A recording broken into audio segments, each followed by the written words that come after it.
Oh, back to the boat.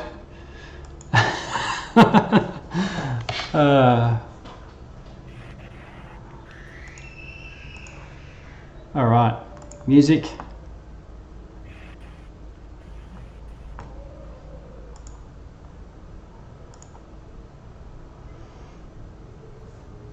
Cast from the godly realm, solitude in darkness, frozen beauty evermore, flesh under eyes, tears of fury and despair fall upon all fair, tempest, depth and raging sea, frost maidens lament. All right, welcome everyone. Pivotal moment. I keep saying that every week, but maybe this is.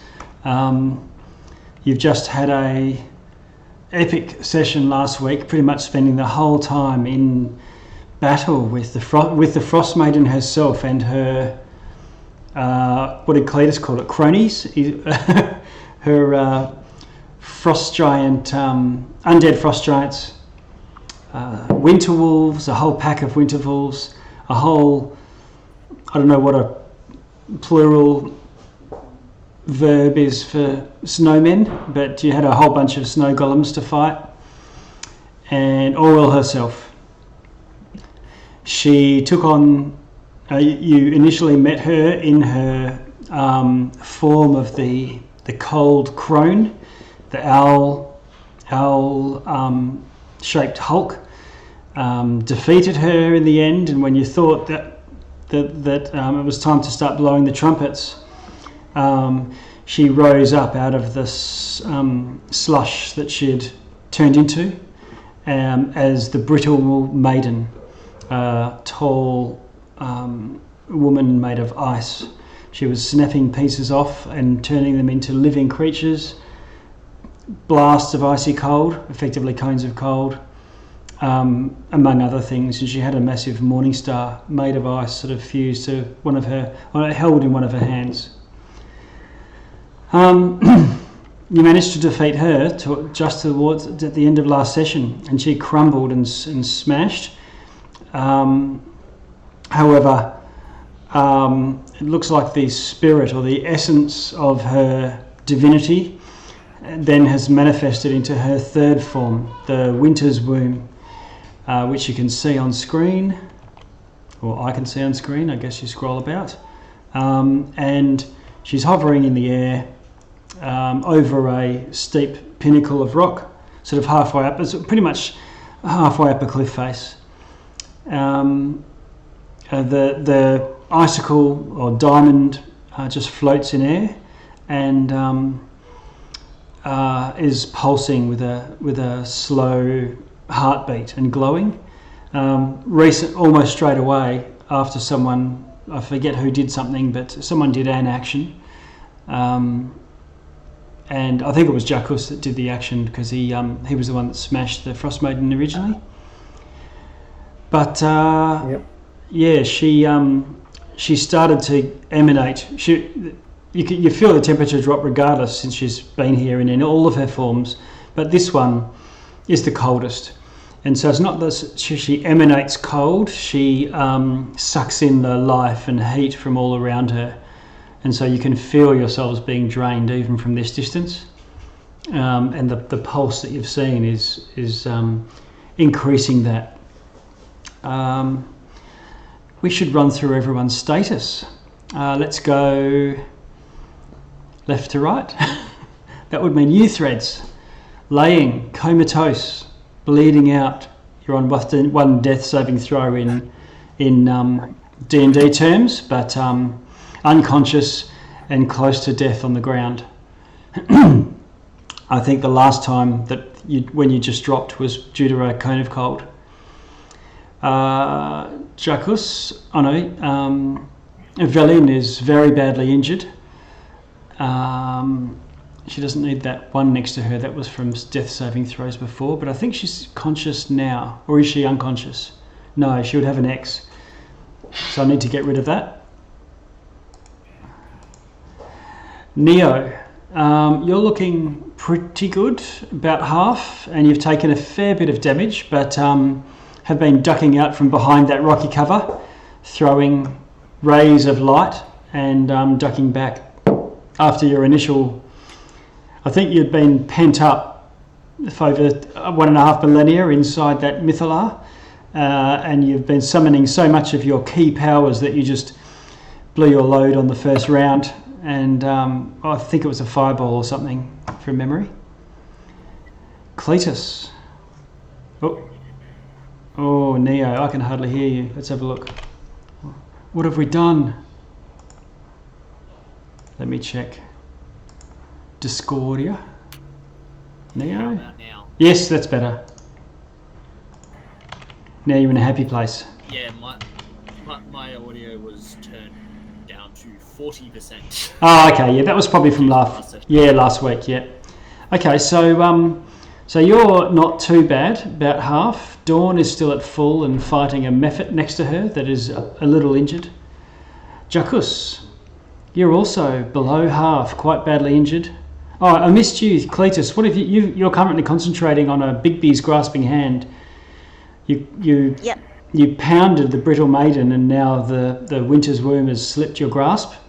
And what's that castle icon I can see? Is that Intellect Fortress? No, it's my mage armor. Okay, mage armor. Jacus, you've got a little lightning bolt there. What's that all about? Haste. Haste, okay. And the green dot?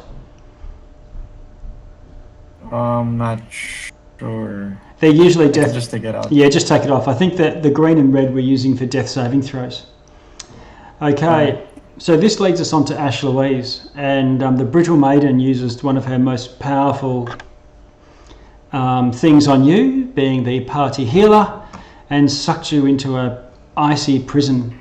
You're in a diamond-shaped gleaming gem, floating off the ground, and I think Cletus, you're the one who smashed it, trying to shatter it and release her, doing no damage at all with Eldritch Blasts, gentleman's weapon of choice.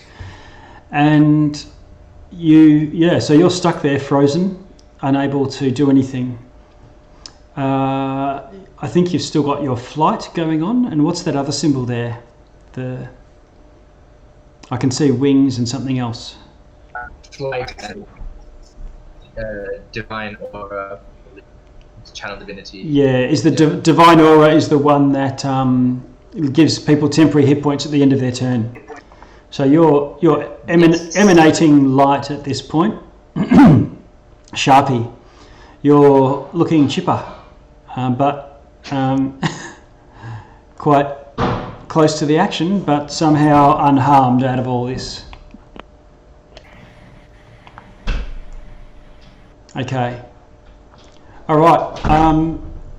I played the initial intro music, but I've got... well, just one sec, I'll just check sound. Can you hear me okay? Yep.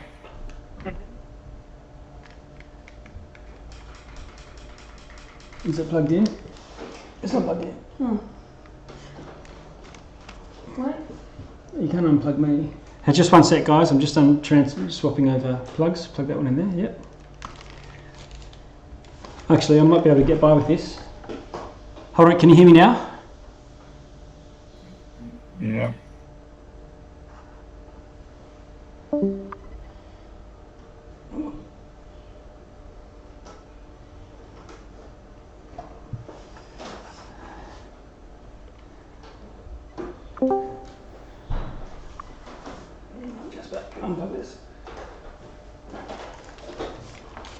I just got a visitor who's going to listen in, so I'm trying to plug in the audio. I'm plugging this back in. Plug that in at the back, Jasper, until you get it. Okay. All right.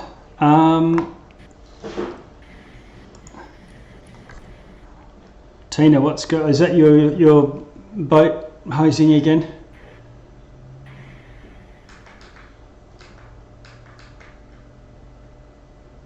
It's gone. or somebody. It's a bunch of feedback or something. Is anyone else hearing that, like static in bursts? No. Don't hear anything. Okay, maybe it's at my end. Okay, let me just pause for a second. And Trouble. oh, geez, I had. What was that? Sorry. What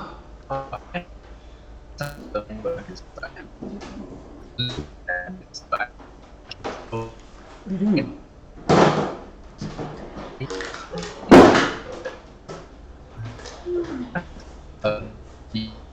Your mic connection is so bad. Where is it? Oh. Sorry, you can probably hear me buggering noise around my sound. Okay, I'll try again.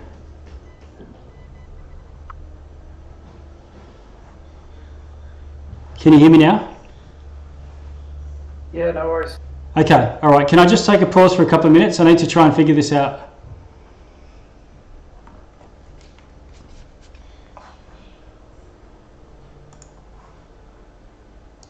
Oh, he's not even in the Roll20. Ash, do you want to try your mic?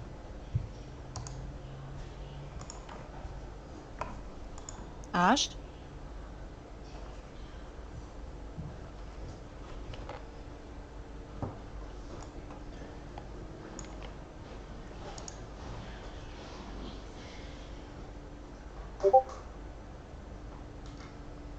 Azak's channeling his inner robot.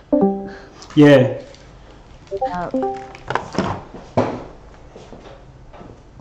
You can't just keep unplugging and plugging in. I'm actually talking to people. Oh? Okay? All right. So if we can unplug this. You really have lost us, Eric. Yeah, she's gone. She's got in There's the other one that can go on. It's that banishment spell. I've been Where's the power banished. cord for this? What powerful? That's here. There we go. I have to just stick to Discord and on Oh, it's not stopped off. Can you hear me okay? About Kinda? 3 syllables.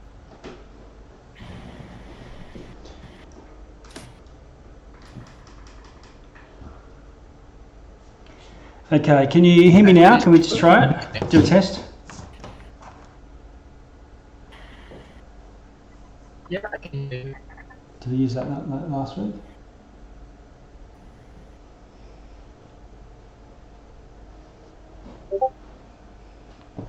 I'm getting these different power cord.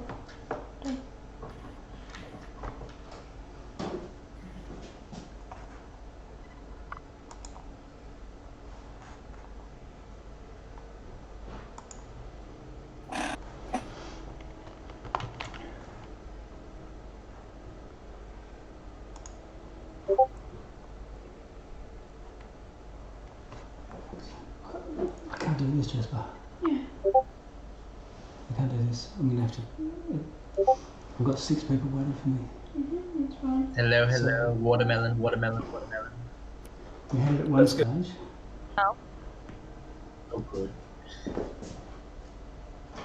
Do you want one of us to stream on Discord so you can actually see your token? What? Or would it use up more bandwidth? Yeah, the other one. Yeah, That's why the headphones are not sure. working. I tried to stream something and it just wasn't working. But you could try it. I'll try it. I'll stream. I'll try stream Yeah. for you. And It's a just good idea. let me know. Let me close my other windows and yep. Okay. Can you hear me okay?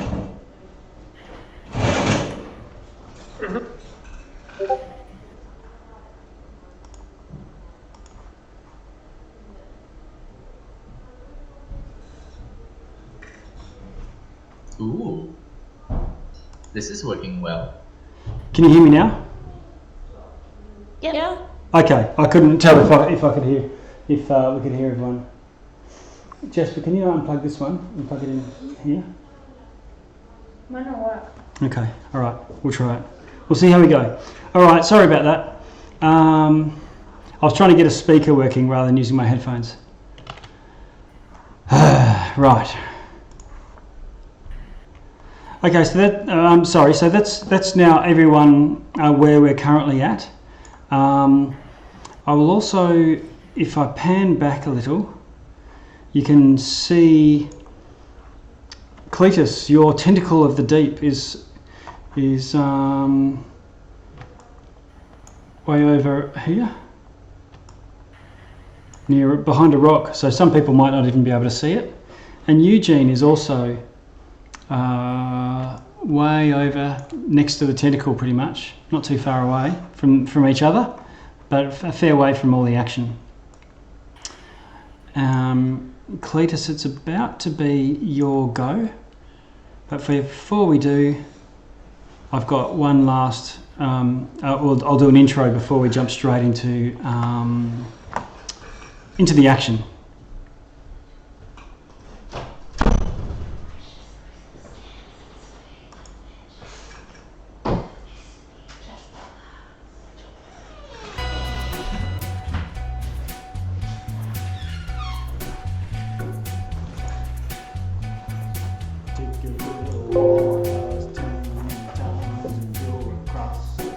What are we listening to?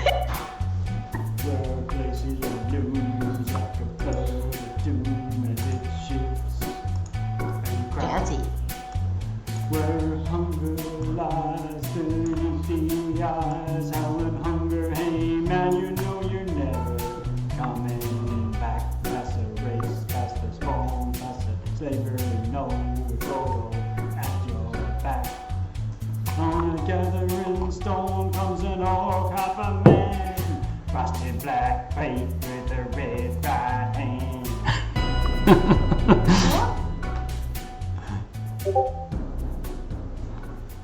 Song is this?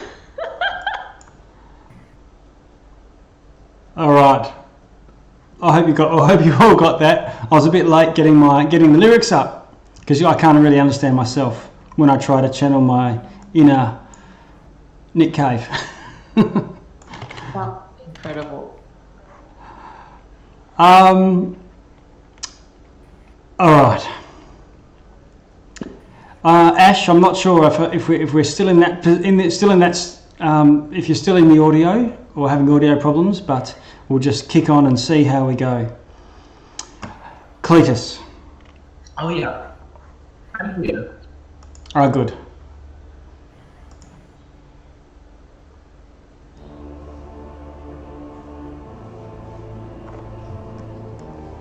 What do you want to do, Cletus? Oh, it's Cletus's turn. Okay. It is. You're straight into it. Sorry. I'm so sorry, Threads. This is something Cletus decided last week. This is his Hail Mary. He's gonna run up to Ash to the. Is this diamond? Is it floating like really high in the air, or is it something he can touch? It's out of reach. It's probably 10 foot off the ground, 5 foot above you. So 5 foot. if you had like a reach weapon, you could reach it, but you wouldn't be adjacent to it if you went over to the cliff face.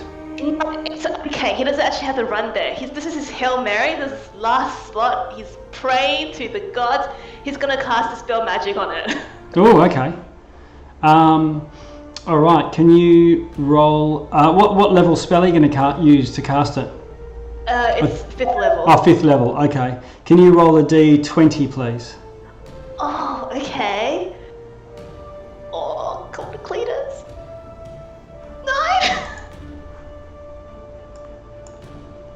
9. Okay. You don't see any discernible effect, unfortunately. Oh no! But did he feel like maybe it might have been a magic that he could have dispelled? You're talking about Ash Louise? Yeah, where the diamond that's holding Ash. It's that it's some sort of magic, so you would assume that if it's magical, it can be dispelled. Okay. Yeah. Oh no! First bonus action, he's gonna get Big B's hand to fly up next to Auril. And he's gonna try and smack Auril. Okay. Roll to hit.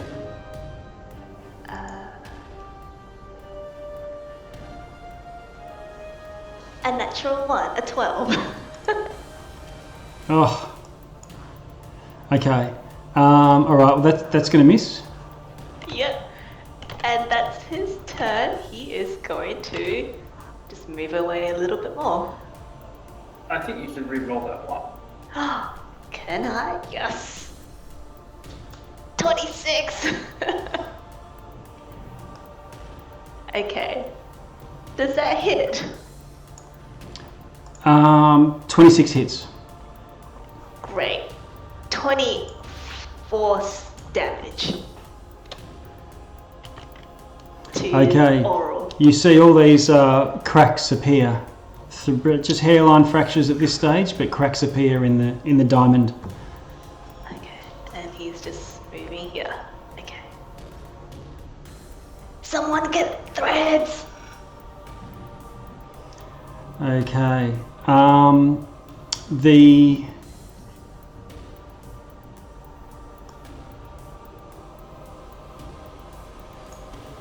Auril moves, floating through the sky, and sort of drops to about 10. It stays at the same level, but moves over to between Sharpie and Jacus, just here.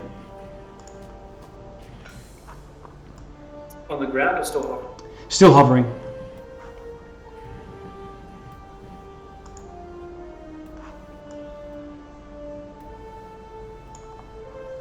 Okay. So that's your turn, Cletus? Yes, that's it. Velin goes. Whoop.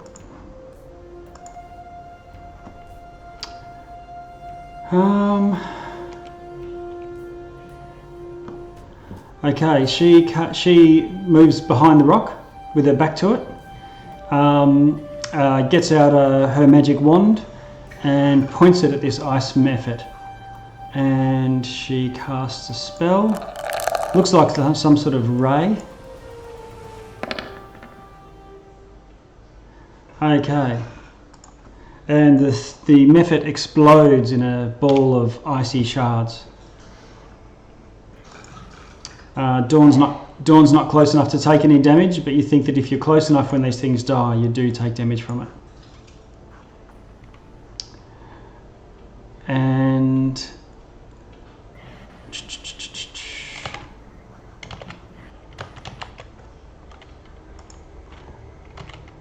a ray of blue-white light comes shooting out of the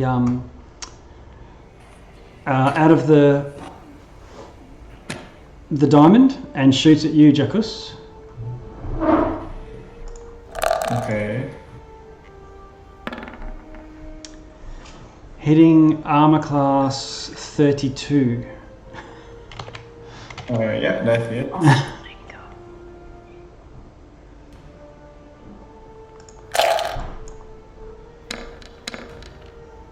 Oh, doing 10 points damage of cold.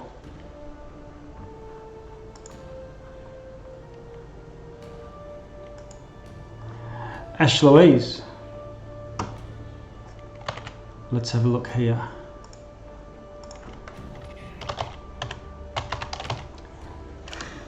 You're sitting there, this incredible cold surrounding you.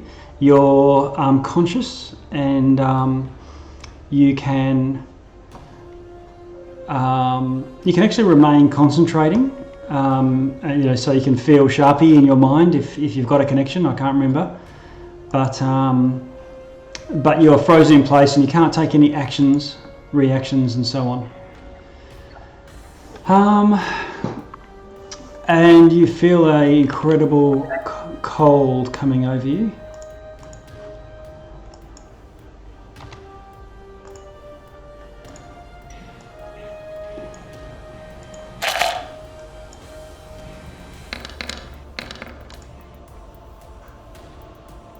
And you take 23 freezing cold damage, or half if you're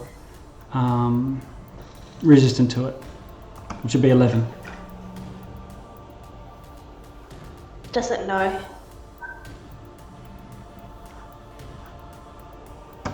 And at the end Can you of, check Ash's HP, please? She doesn't. She doesn't know her HP. oh, I'm gonna have to move the diamond away. 59. Do you want me to take the 11 off?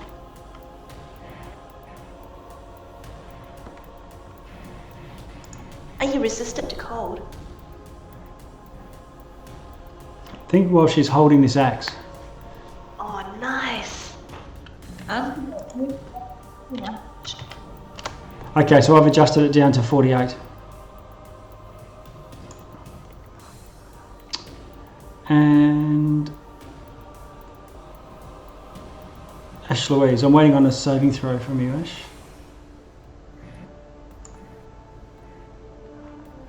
Jacuz, where are you? How far are you away from Ash? Are you giving your aura?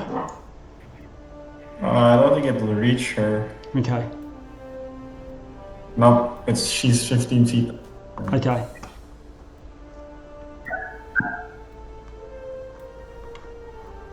Have we got Ash connection problems? No, I don't think you can hear her, but we can hear her. everyone else can hear. What? She's been trying to talk to you. That not me? It's just like, hey. Yeah. Discord, where are you, Ash? She asked you, is this a spell that's affecting her? This is the cold from being within the diamond. Natural 20!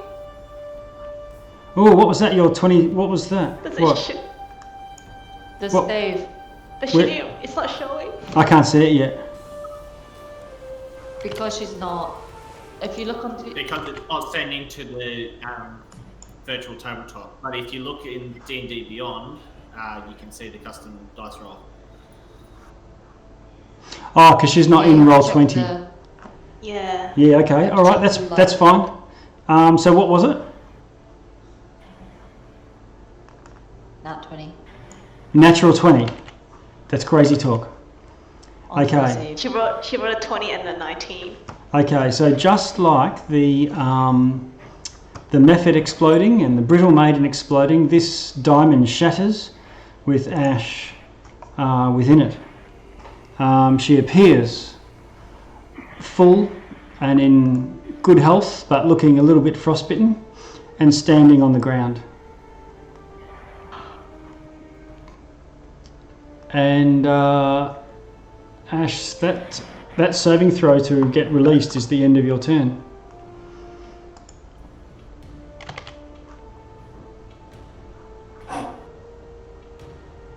So what are we? So I'm just thinking of Ash's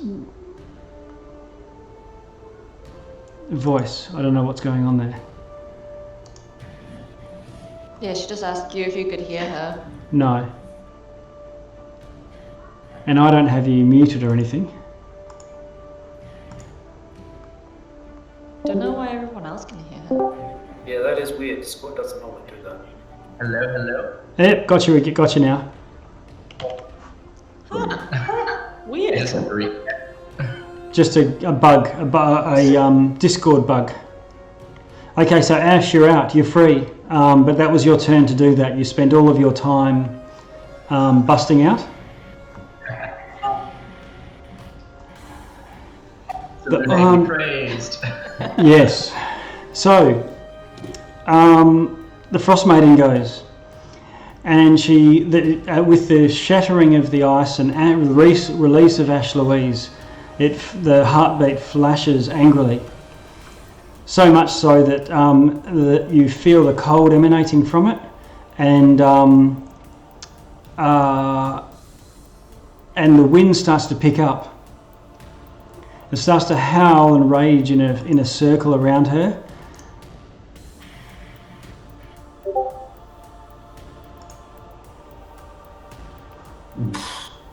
Oh! So much so I think the only person that's outside it is Velin and Cletus. And Threads. And Threads.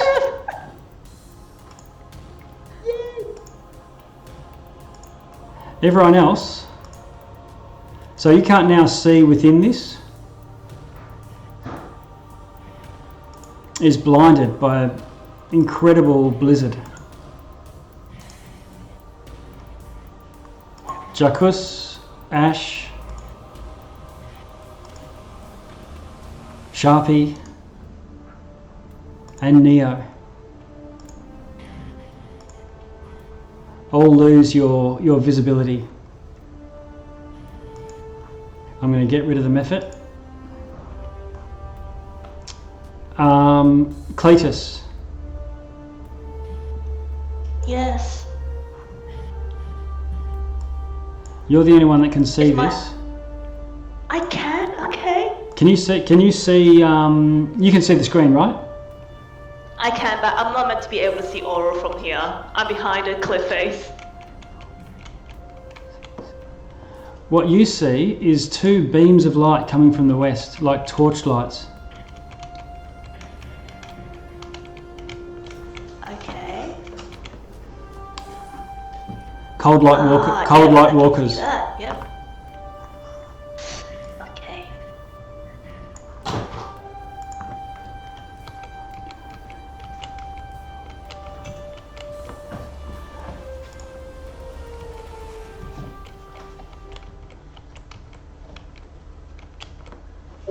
Okay, I'm just testing some. I've called them rays of light from afar, but it's pretty obvious now what they are.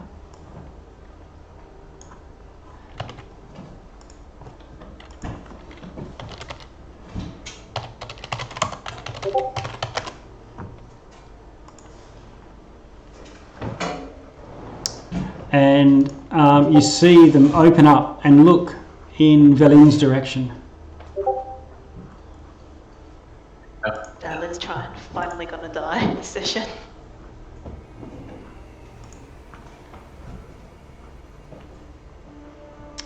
Oh, my D&D Beyond's giving me a sign in. That's a bit of a shit.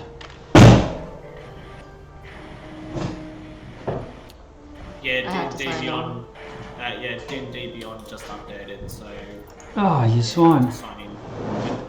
Yeah. Okay, well hopefully I'm picking the right Google account. Otherwise it's not giving me stats to anything. Okay, phew, that was lucky.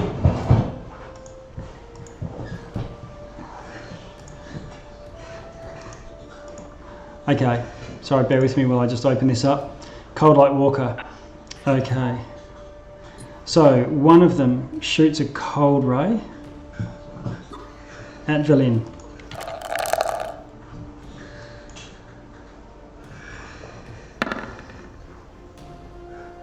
Oh, missing. It shoots another one.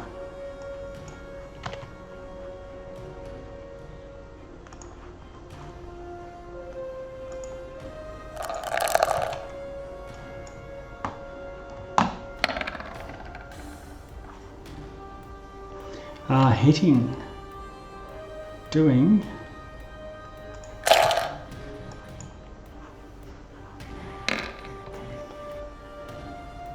$18 damage to Velin. She's going to drop from that.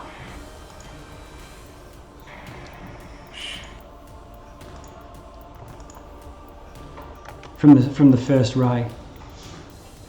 The second one shoots at her as well. She's prone, does it have disadvantage? True.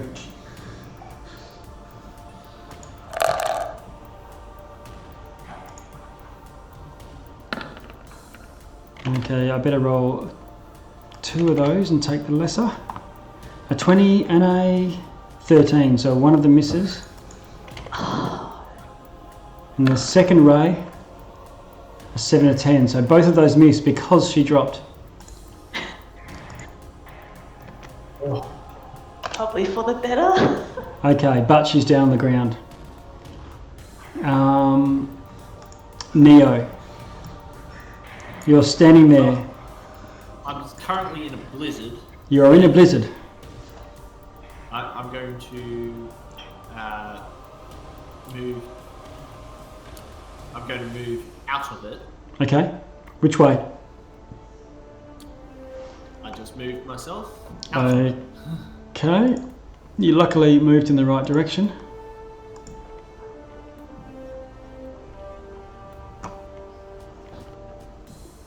Where to now, Neo?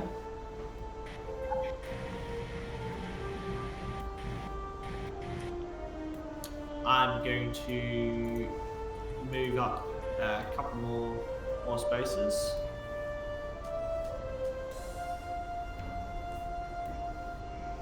Somebody help Threads. 1, 2, 3, 4, 5. You missed me, come back. He doesn't care for you, he's at the party. Okay, what now, You Neo? walked 2 squares too far, come back.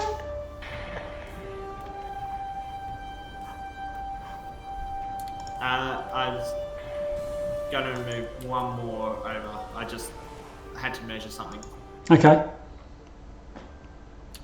There we go. I'm going to Radiant, not Radiant Sunbolt. Yeah, Radiant Sunbolt. That walker.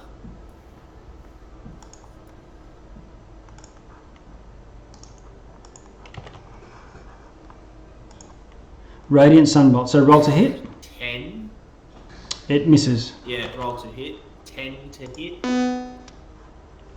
You get 2 shots. 12 to hit. 12 misses as well.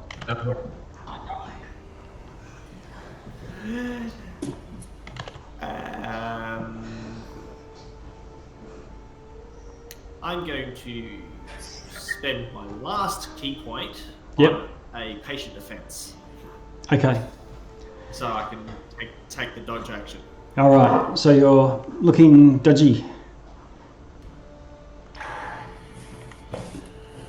Okay. With that, Jackus and Sharpie, you feel an intense cold. Jackus immediately to the east, and Sharpie immediately to the west of you. Sharpie, what do you want to do? Blinded, you feel intense cold to one side, and you're in a blizzard, blinding blizzard. Alright, so I'm going to move away from where I think Auril was. Okay.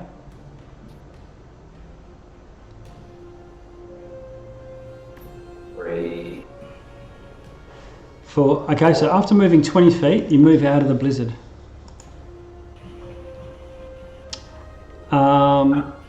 However, oh, I forgot to even turn yours off.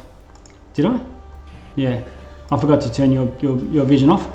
Okay, at the start of your turn, you take cold damage from being so close to the Frost Maiden. It's no saving throw, it's just a flat 20 damage.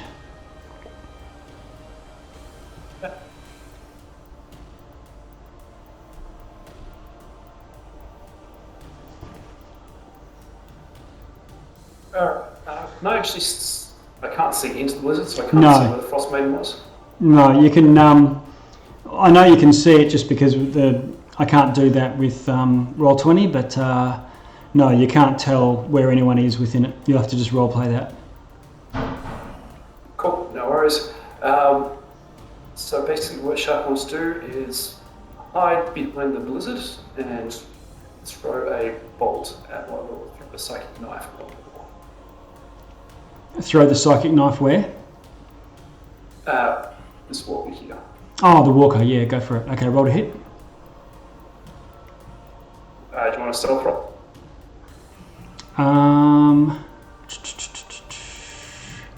Yes. Stealth is your free action, your bonus action. Sorry. Okay. Yeah.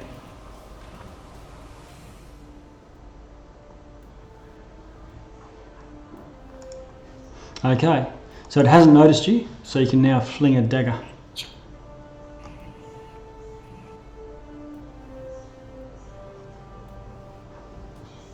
22. Okay, it hits and takes full damage. 28 damage. Big hit. Alright, it flinches and looks around. Sets its glowing face upon you. And just got to move one more square up. Okay. Done. And that's your turn? Yep. Okay. Jacques, you feel a ray of freezing light shining at you.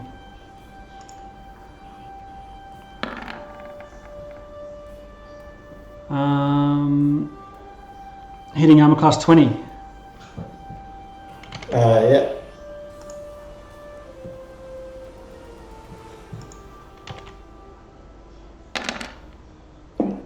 Yep, that hits. You take 17 cold damage.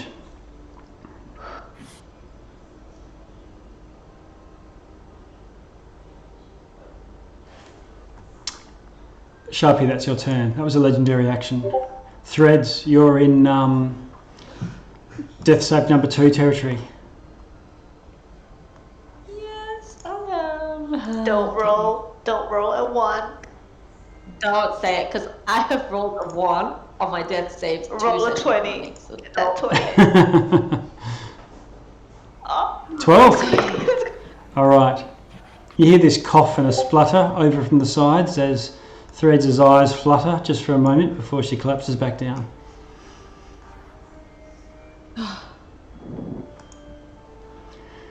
Jacques, it is your turn. At the start of it...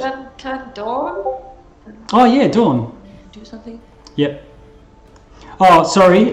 Just before you do jump into Dawn territory, it would only be 1 attack. I did some research throughout the week, rather than 2. Okay, no problem. Just to clarify, last week was a bit of a bit loose.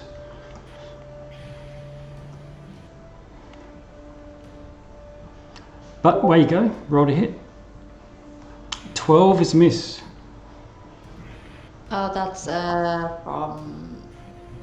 That's Oh, okay. Yeah, that's a hit. 6 or 10 magical slashing. Nice. It's badly damaged now, just from those two hits. Yourself and Sharpie. And she's going to fly another 25 feet into the air, so she's above.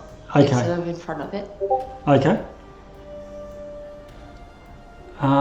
Jacques.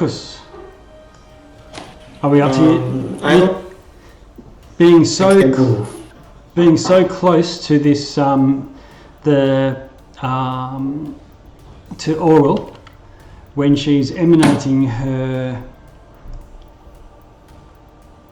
frigid aura, you take 20 cold damage unless you're resistant from cold to cold. 20? 20.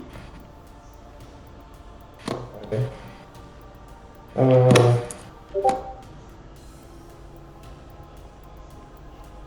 Does your Orkness save you on 1? Yeah. Oh, okay, so that's expended now. So you would be dead and dropped, but your rugged orcish determination, you're still somehow standing on your feet. What do you want to do? I don't think I can move this turn. You can move. Jacques, if you're in 30 feet, you get 14 temp HP. You can still move. What does it say? When you were reduced to 0, No, because I think because of haste. I think when haste drops, like you can't move, right? right. Because the haste was from Velin. I'd forgotten about that. Yep. Yeah, so I think, where is it? I can call up haste pretty quickly.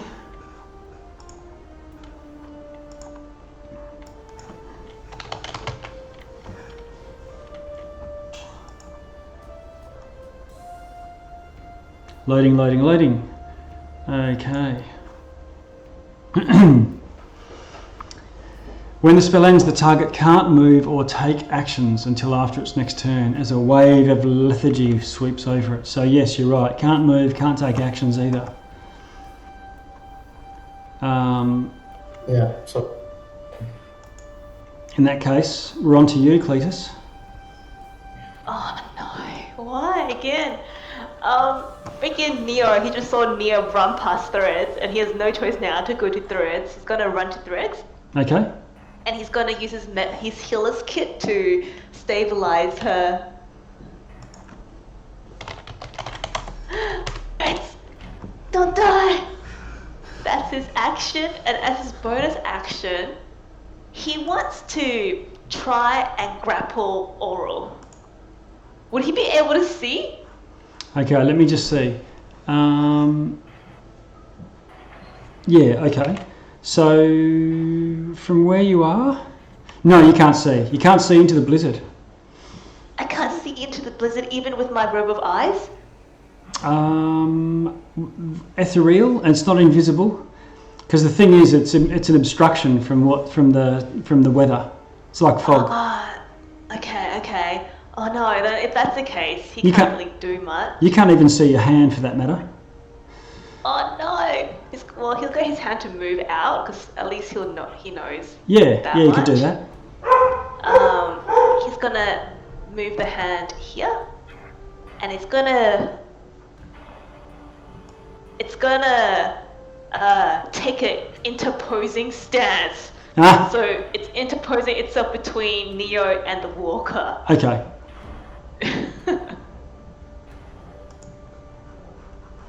And that's his turn. Velin fails a death saving throw. Ash Louise, you get a turn for once in the last 2 hours of gameplay.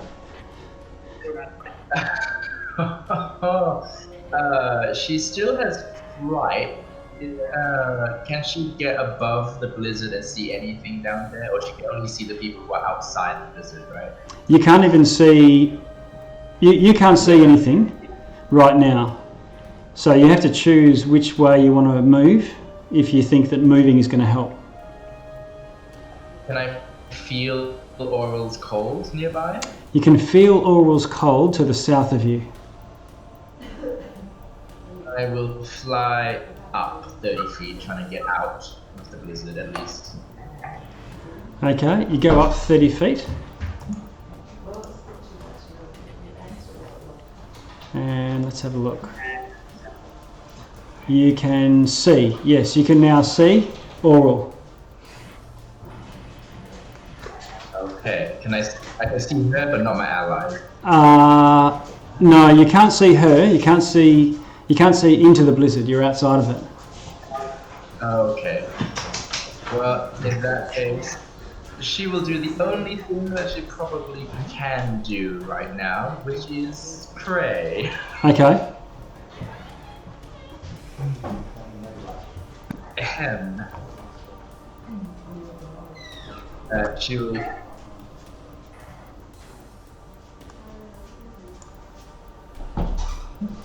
Give me one moment. She will clasp her hands together above the storm and go and pray to herself on a shining throne. In the gloom, your light unending dark, you shine. Passing phases mark seasons' time. A gentle light yet pierces rhyme. Older than winter, the depths of night. Through winter's storm shines supernal light, and cast planar ally. And with that, I think Cletus and Neo, you can see what's going on. Ash Louise is appealing to her god. And suddenly there's this, there is light from the Mythalar. You see darkness next to her, like a cloud of it. The inky blackness looks more like the night, and it starts to drift off like a supernova remnant and within it there's this glow, like the orange of the first light of morning, as this light starts to grow into a human shape with wings, and flying 30 feet in the air is this angel.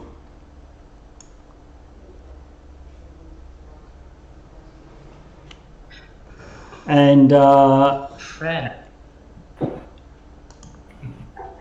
Go ahead. let's see.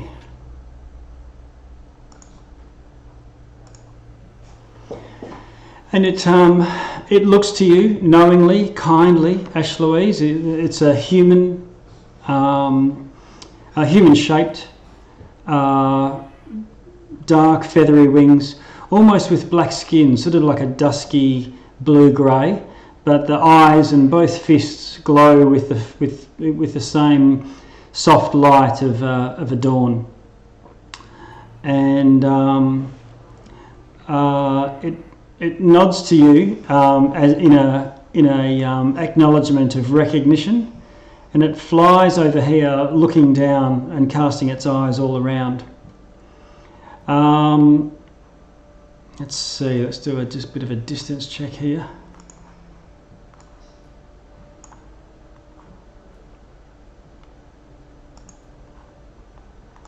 Yep. The angel lands on the ground next to Threads.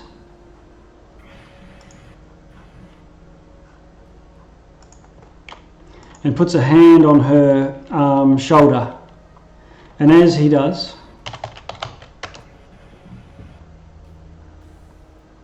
her wounds start to close.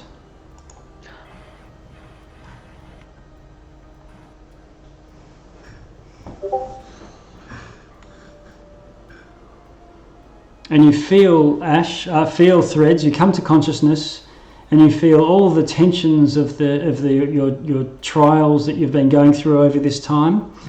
The curse of the arcane blight that's still niggling in the back of your mind.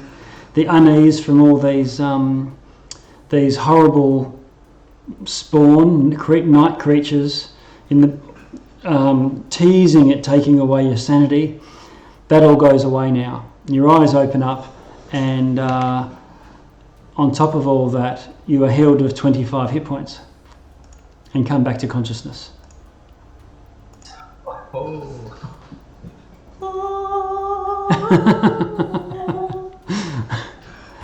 And he holds out a hand and helps you to your feet.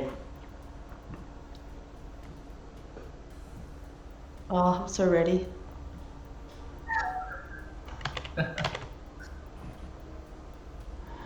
Ash Louise, anything else you want to do today? Oh, well, am I in 30 feet of anyone else? Not really, so I can't. Yeah, I think that's me done. That's my action and my movement. Okay.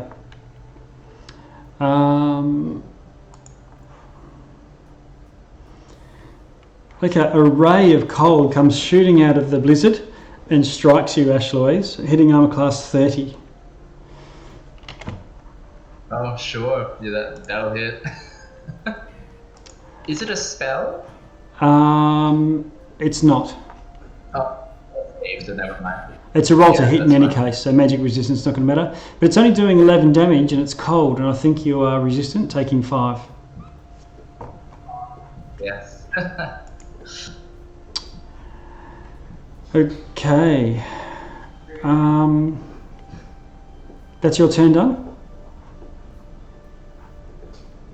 Yep.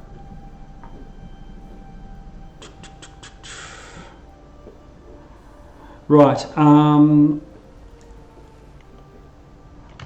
Jacus, you feel 2 rays of cold come shooting towards you.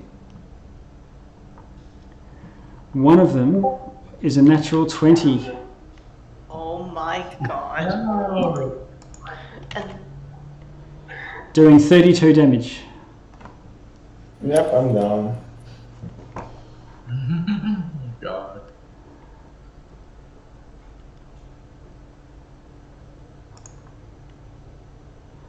and the other one hits you doing 2 death saving throws. Oh, even with disadvantage?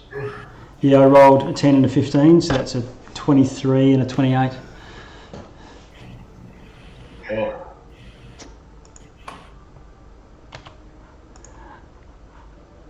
And this thing floats up next to you, Ash Louise, blinding you.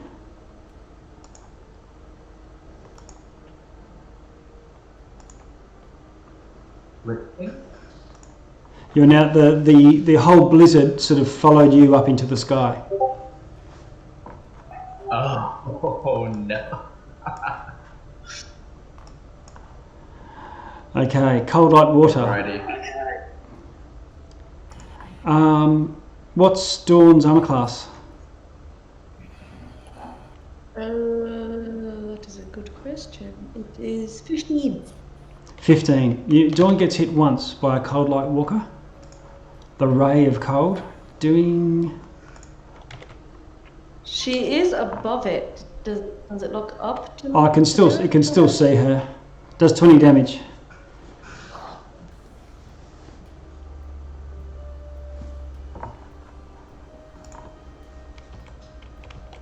She had 16 temp HP, so thank you, Ash. Okay, and the other one walks over to Velin, and from looking down upon her, you see this blast of cold freezing her, doing 2 death saving throws, and then another one. Oh, she dead. And she's pretty much frozen stiff at that point.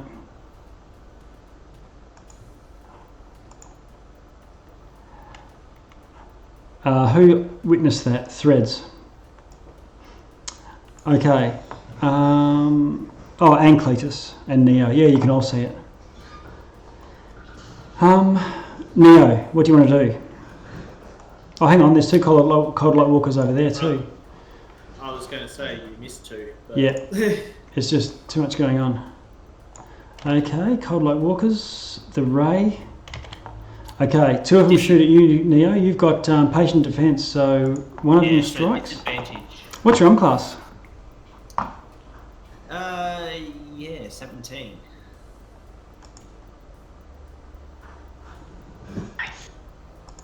One miss. One miss. One miss. By God. And another miss. What did you say your arm class was, sorry? 17. Yeah, okay, so they all miss. 4 rays. You sit there in your patient defense as they dodgy it around.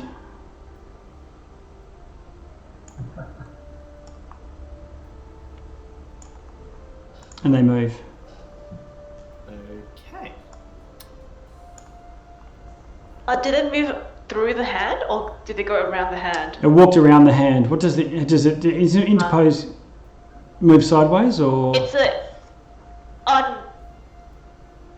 It's only, I think, just the 4 squares the hand is on. That's it. Yeah, okay. So it's better for blocking off. Around it's fine. Better for blocking off a corridor or something like that. Yeah. Okay. Sharpie. Alright, Sharpie is going to move around to here, use the blizzard as cover. Yep. And hide and smack. Actually, the walker's fighting Dawn. No, Dawn's above it. It was looking up in the sky, trying to shoot it like a shotgun. Pull. Okay.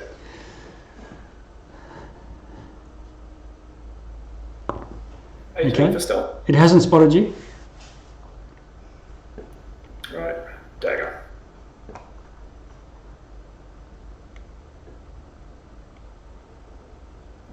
That'll be a critical hit. Okay, that is a critical hit. How much damage? Roll double damage dice, including the double stealth. 48. I missed all that. There was a crowd forming. How much? 48 damage. 48. Okay, you kill it, you one-shot it, it's dead. It drops. Oh, yes. And it keeps moving around up to here. Okay. And you fight at the end of your movement, you see another one. No worries. Okay.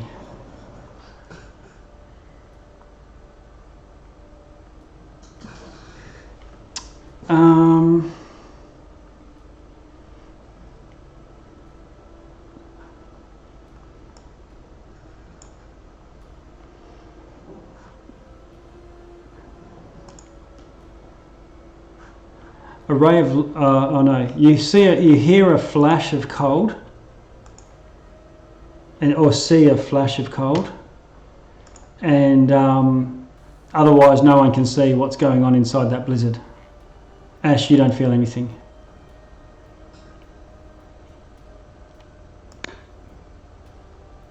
Threads. Can we see Auril at all? No. No. But you see the cloud itself. The storm moves a little bit.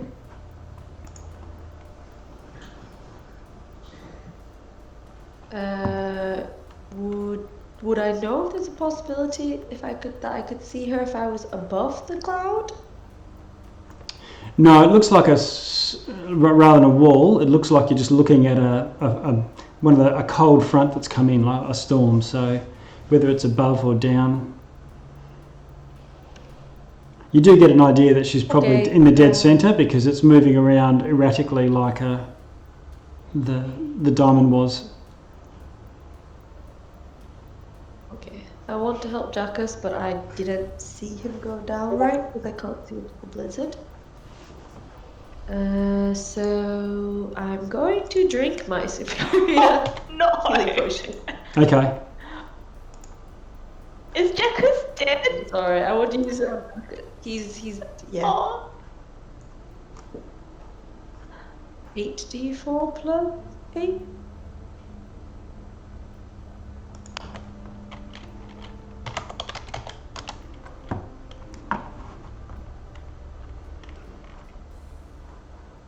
Okay, so you heal.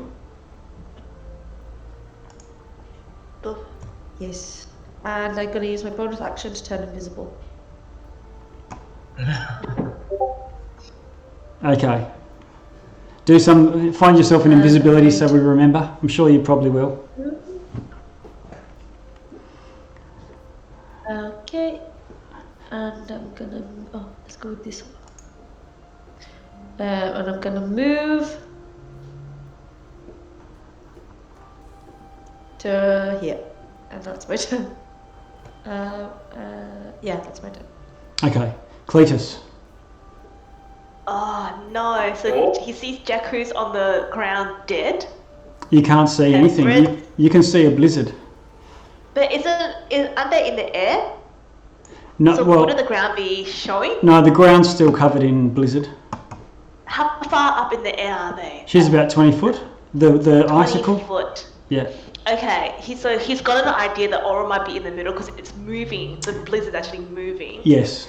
So he is going to. Yeah, Threads, did you want to do something with Dawn? No, I can't do anything with Dawn unless I use my bonus action. It takes her bonus action. So, Cletus, you're going to try and target the middle of the sphere. Yes, he is. He's going to shoot, and I'm assuming it's at a disadvantage. Yes. 3 Eldritch Blasts. He's going to let's go. 15? 15. No, it misses. 16? 16 misses. 16 misses. Oh, Cletus, open your eyes. 16 again. Oh no. 16's a miss as well. Oh no. Okay.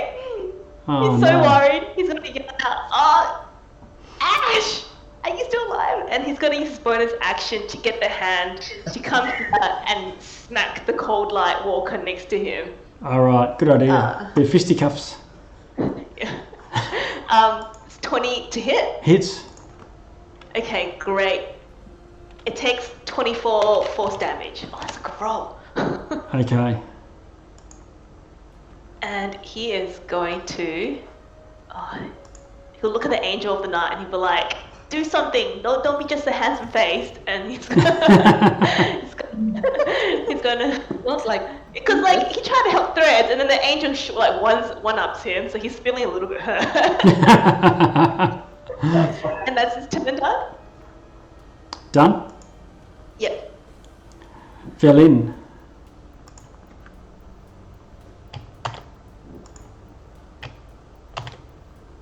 Velin rises. No. Oh, no, guys. No, guys. And she looks around and she is a cold light walker.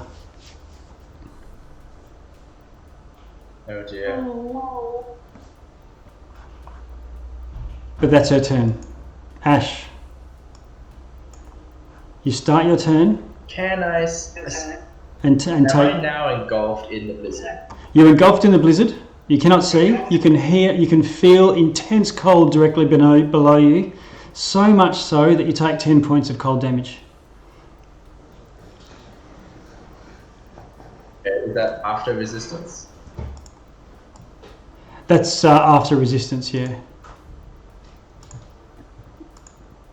That's fine.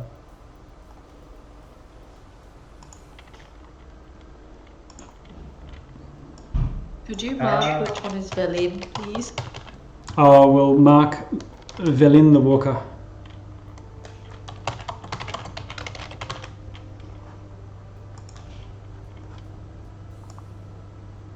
Can you see it now?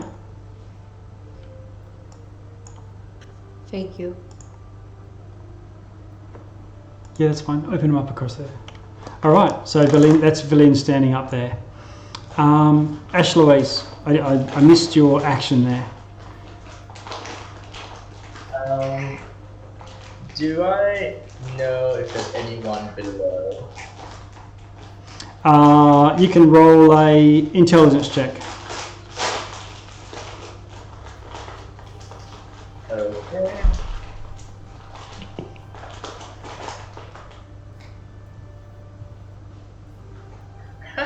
A 2 Okay. or 3. So you can't remember exactly where everyone was, but you can't hear anything below you. Okay, I will fly up 30 feet. if I Okay. can. That puts you out of the range of the whatchamacallit, and you get your visibility back.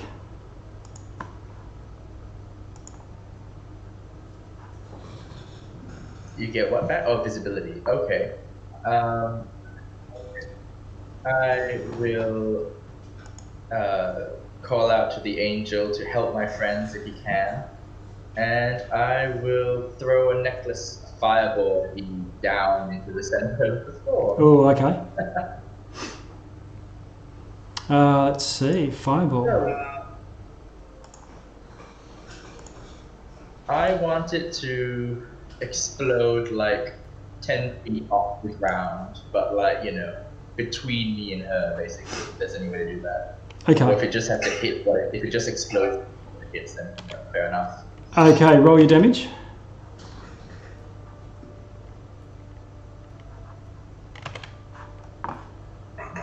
D6, DC 15 dex.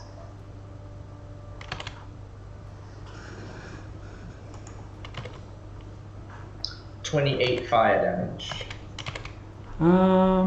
Okay, she takes the full 28.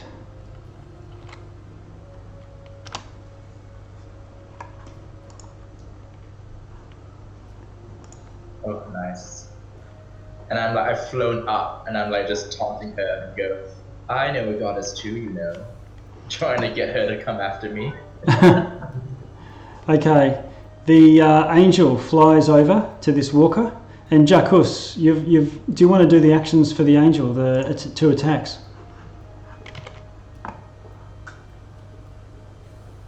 So what am I gonna do? This angel's got a mace. If you want to take roll the attacks for me, they're +8. Do I get control of the sheet or something? I don't have it in D&D Beyond, but I can put some stats here for you.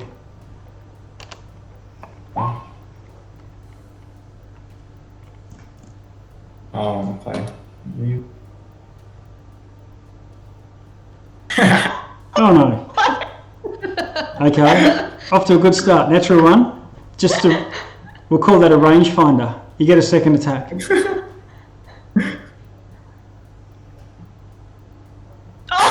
Oh my god.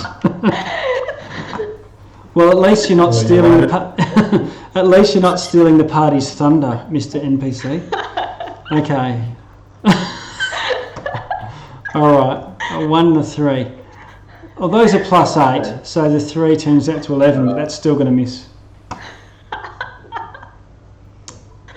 Next time. All right. Okay, so Ash is gone, the angel's gone. Auril goes. Let's have a look.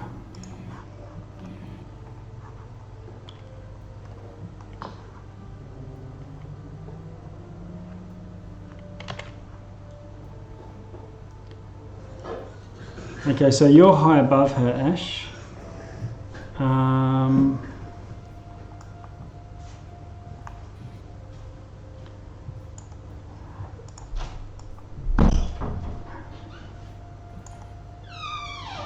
The storm moves towards the main group. Cletus, it engulfs you.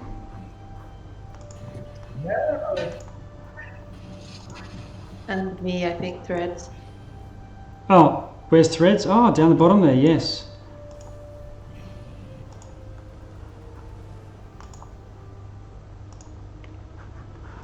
And 2 polar rays come in shooting at you, Cletus. Okay. Hitting armor class 28.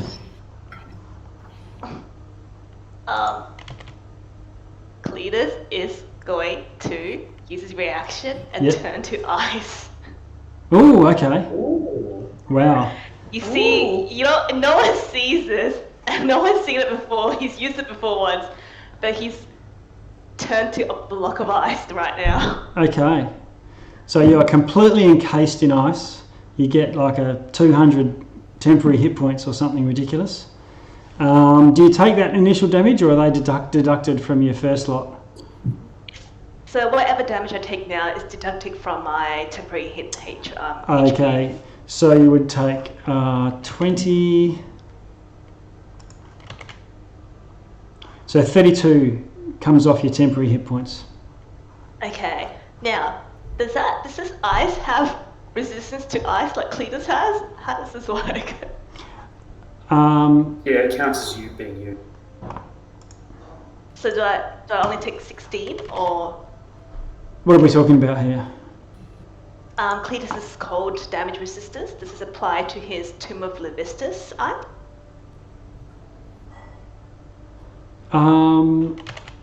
Tomb of Levistus. Oh, yes, it does, because the temporary hit points are yours.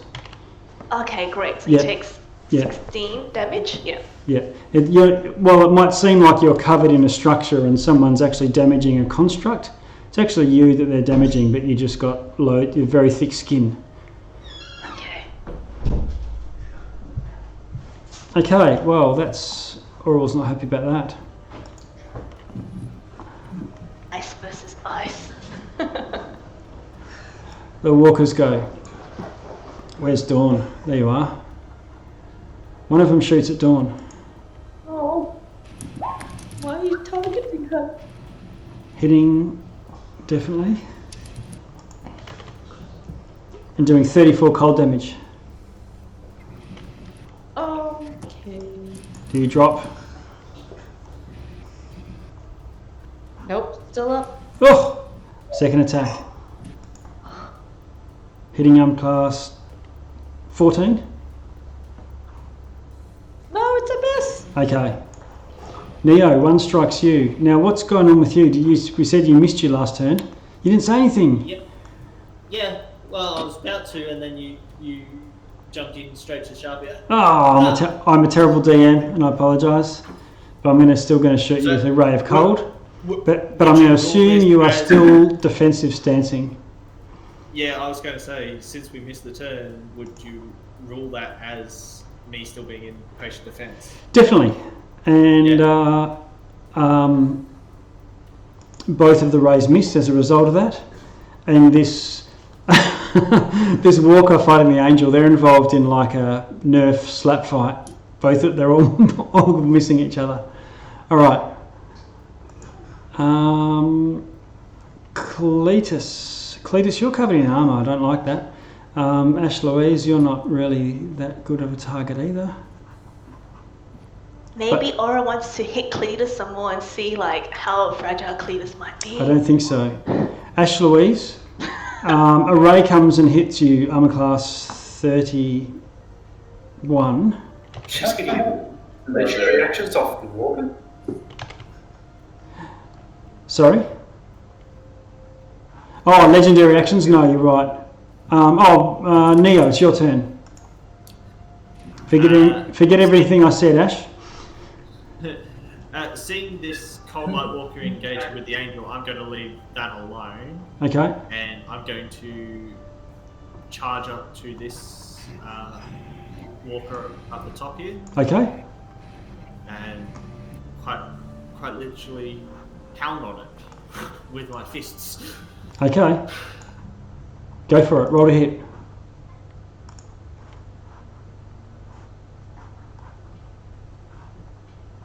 Nineteen's a hit.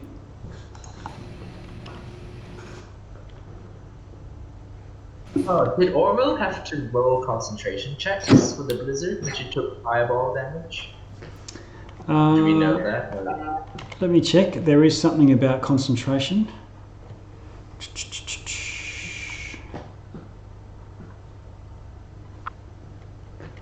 She would. No. Okay.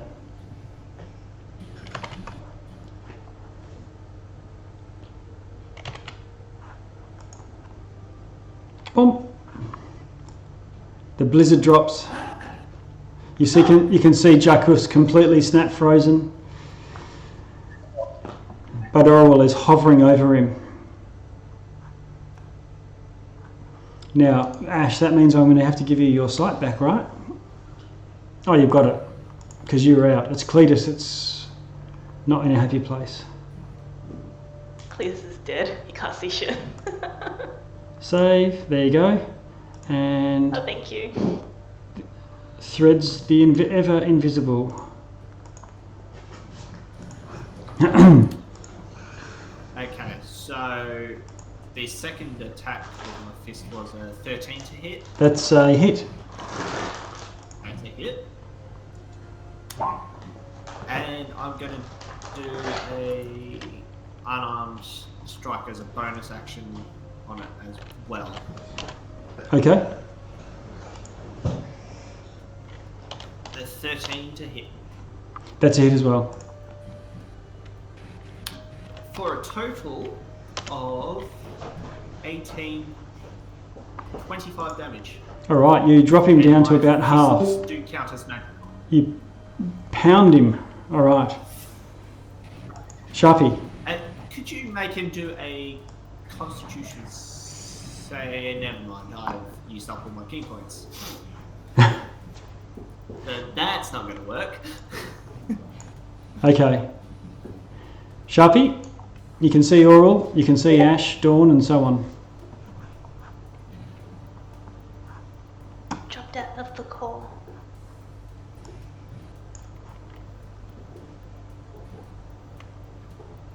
Sharpie. is no longer on Discord at the moment. Mora's internet. Or is it? I'll leave him at the top and we'll come back to him if he gets back in here. So threads. I just noticed Dawn is supposed to be taking the dodge action. So maybe you should take that damage, but it's okay, it's too late. But yeah. Bonus action, healing spirit on Jackus at 3rd level. Okay. Jackus is dead. No, he's not dead yet, is he? He dead. Really? I thought he was on 2 death saves. But the healing spirit, even if it doesn't work on Jackus, there you go. You can see the healing spirit there. Wait, sorry, did I miss Jackus actually dying? You didn't see him die. Because it was in the blizzard.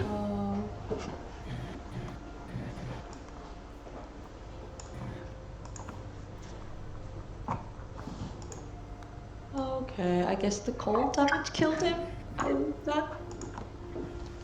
Okay, she doesn't know that. She's still gonna cast Healing Spirit in the hopes that it works. What about your action? Action is attack Auril. Okay, roll to hit. No disadvantage now with the blizzard gone. 21 to hit. 21 hits.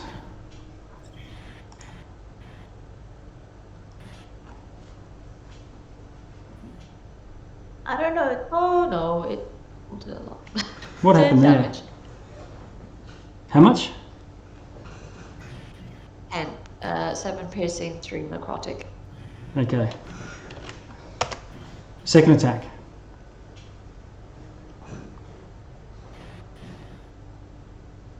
Oh, it's a nat 1. Oh. I don't know where Sharpie is, right? Oh, he's probably not invisible, can't see you to let you re-roll that. I mean, he is technically like clear line of sight. But Does I don't he? know what Where the is he? range on. I can't even see him on the screen.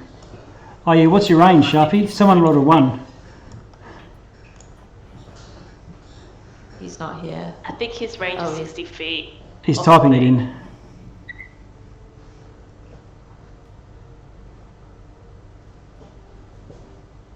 Okay.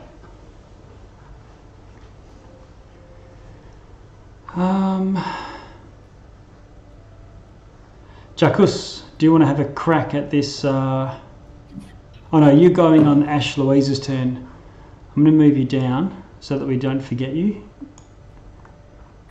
Because you can now be a marker for the angel.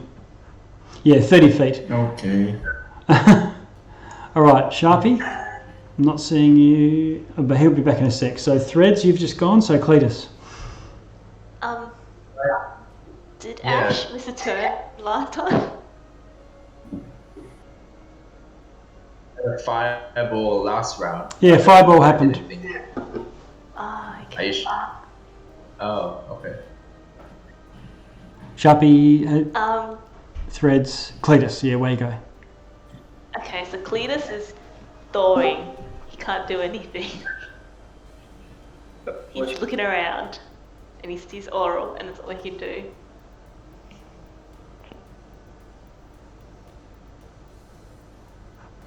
What's a warlock to do in a situation like this? Just stare. That's it. I'm back, something like that. And he's done. What? What's Cletus doing? What's your action? No, he can't do anything. Oh, you're at ice. Well, Tomb of Ice Levistus. is melting. Oh, and that lasts until the end of your next turn? Yeah, so this is my turn, and I can't do anything. Okay. So now my turn's ended. Yeah. Oh, champion. All right, in that case, we're all over the place here. But Sharpie, are you with us yet? Sharpie seems to great now. You can see without the forms going to aim and throw it.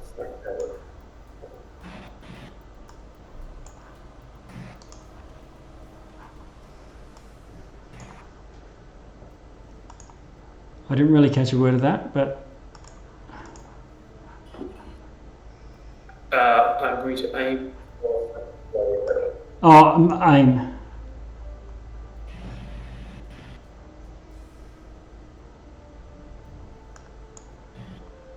There we go. 21. Okay, it hits.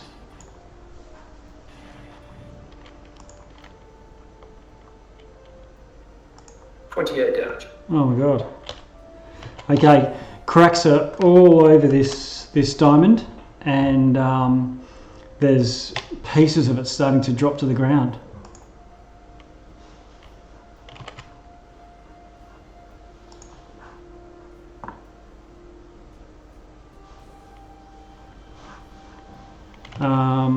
Anything else, Sharpie? No, I'm done. Okay. So I move Sharpie down, Threads had a turn, Cletus had a turn.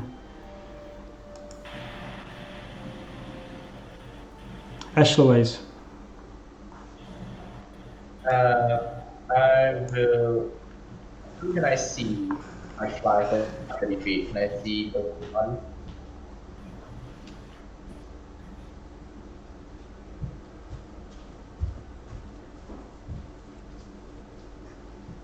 No, we didn't miss the walkers. They went. They just weren't that effective.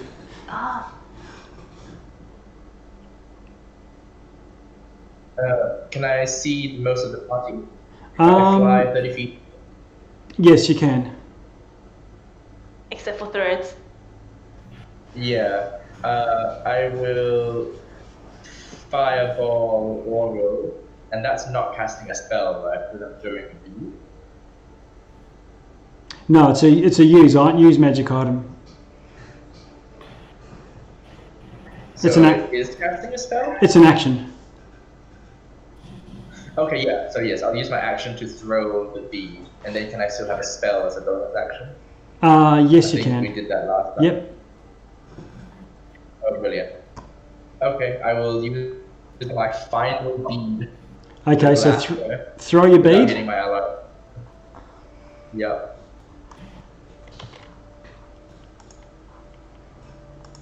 Dexterity saving throw. Okay, she chooses to pass this one. That's fine. Legendary uses down. 24, so 12 fire damage. Oh. Okay, more chunks fall off. Bonus action, mass healing word, myself and everybody. Okay. What's the range for your healing word? Just so I... It's like 60 feet radius. Yeah, okay. So I think Threads is the only one that you can't get to. You in the air. Yeah. 6 hit points to everyone. Actually, I think you can see Threads, unless Threads you're still invisible.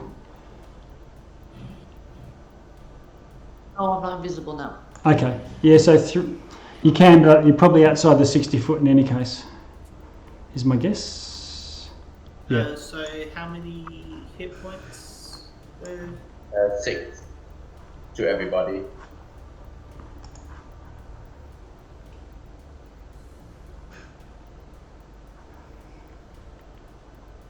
I say to the angel, let's go, let's finish her.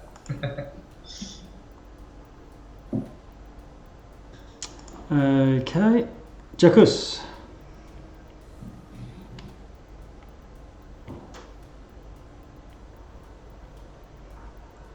Okay, well, I forget what that was. It was +8, wasn't it? Yeah, is this against the walker, right? Yeah, that hits. Should. What's yes, the... +8 to hit. And the damage is a What's the 1d6 damage? +4. Sorry, 1d6 Four. +4 plus 4d8 radiant. I'll paste it again.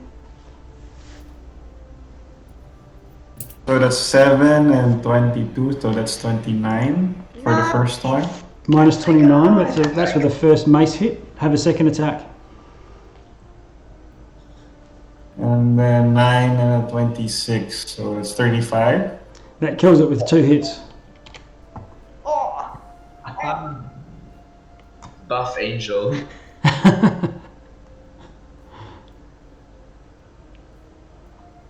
Jackus? I'll send you a message in. Hang on, I'll just move this into the cone of silence, Jackus. Okay.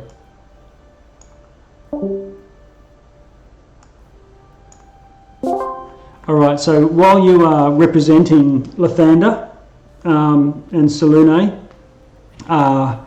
you will do your best to make sure that the party survives. But part of this is a bit of a test of Ash Louise. So unless you think it absolutely necessary, you would focus your attention on all these cold light walkers, which is what you've been doing anyway. Yep. So you might, use your movement to fly to the next one. I don't have control also on the tokens, so... No, you'll have to just tell me where you need to go. It's a bit... Okay. Gotcha. One thing that that you could do, that this angel would know, is the Mythalar is probably going to do far more damage than anything else that's possible. And if you just grapple a walker and throw it into the Mythalar, it'll be insta-killed probably. Alright. Gotcha. Okay.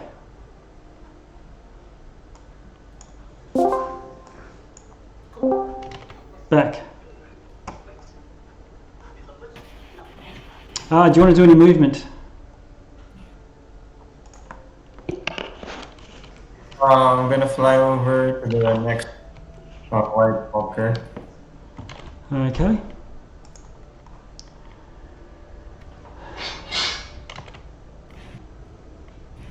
All right. Auril goes.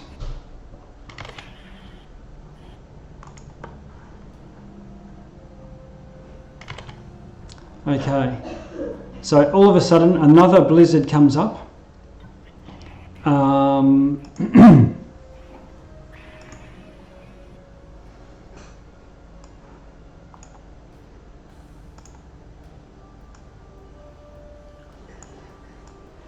And the blizzard rises 30 feet into the air.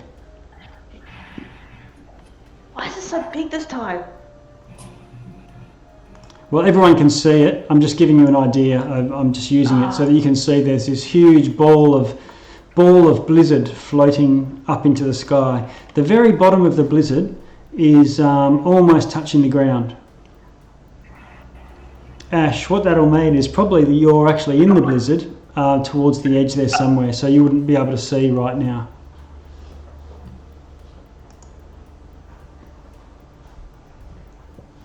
Neo, you're going to get struck at by a cold light walker. Both of them miss. Whoops.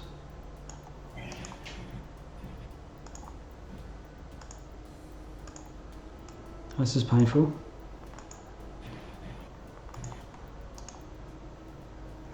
Layer map. Okay.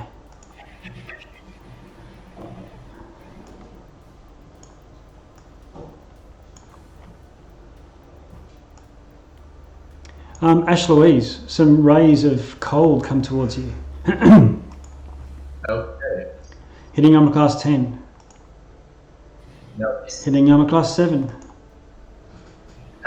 Hitting armor class 19. I think that'll hit. And the last one missing as well. So the armor class 19 is the only one that's going to hit. And Yep.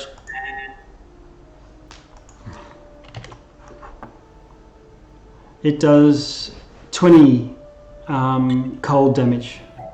So 10 for you. I'm assuming you've got the axe in one hand and your holy symbol in the other. Yes. It's funny, but like my temp HP is just covering all the frost damage. Ah, right.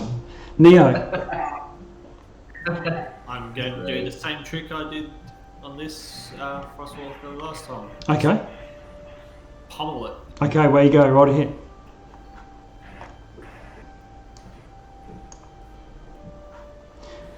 Uh, 13 is a hit. 18's a hit. That is total of 16 with those 2 attacks. That's pretty badly injured. Going to bonus action punch it. Okay. Yes. Do. Yeah. And no. That No, 9 misses. Okay. Ash Louise, a ray comes shooting at you. Hitting arm class 26. Yes, that was it. But only doing 7 damage. I've already done the half. Sharpie. So that storm is still there, correct? The storm is still there, yeah.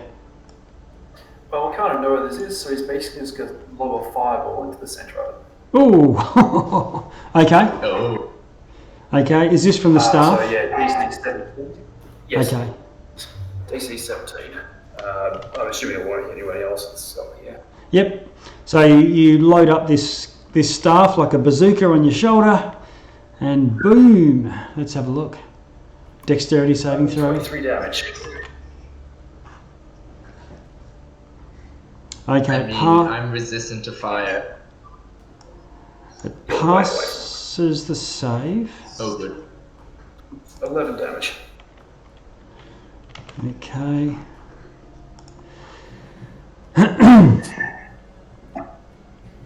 Deep fissures erupt into the facets of this diamond, which shines divine light so fierce you have to shield your eyes at the risk of being blinded or worse, insane.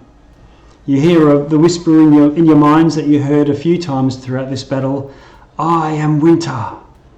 The Frost Maiden whispers in your head, her voice shuddering. I am inevitable. I am eternal. And the diamond shatters. Clutch. Fireball, best spell.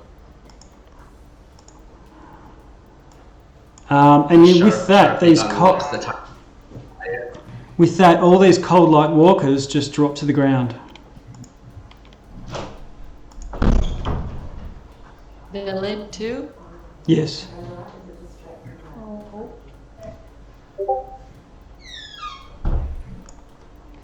Hooray! Doo-doo-doo. What do you want to do? Are there any diamonds from Auril? Is Auril a diamond? No. Yeah, you or a diamond remains to resurrect Jacqueline. Yeah, Cletus is like scrambling around the ground looking for diamonds. Yeah, you grab all over, start scrabbling up, picking up all these diamond shards as they start to melt in your hands. Oh no! Shark is going to start tuning.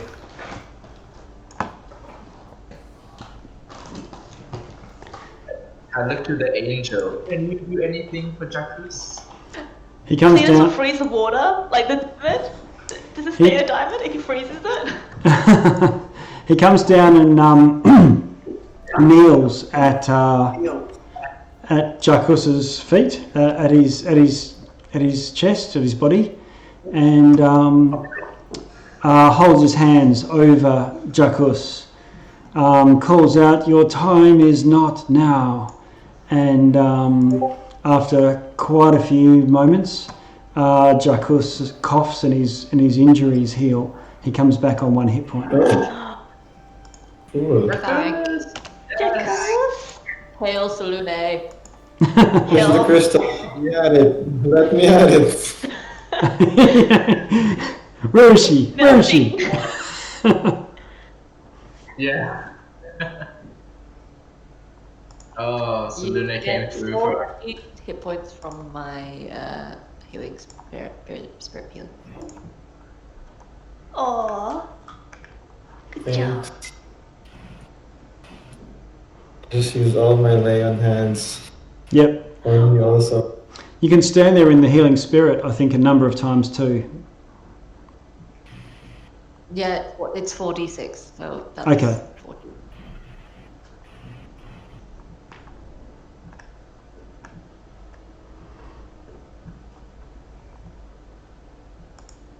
Well, there's no time like the present. And Threads goes and starts tuning by the thing again.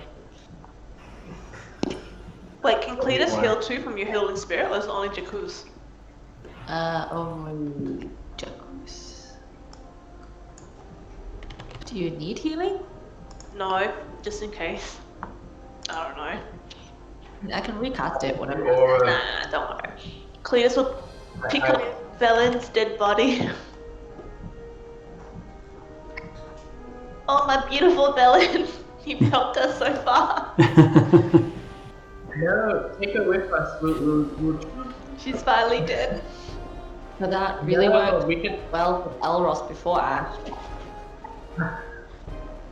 I know, but look, she's already died as a walker, and Auril's been beaten, so maybe this time we can try something.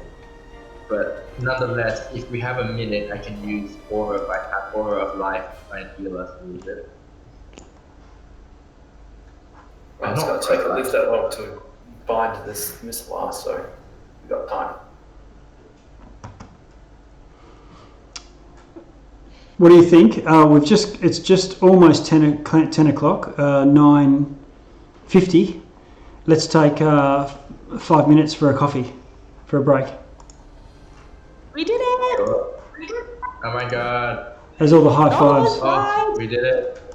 I know. None of us died permanently, except for Velen. Velen did. It's okay. Just an NPC. She Wow. just NPC. That's so cold.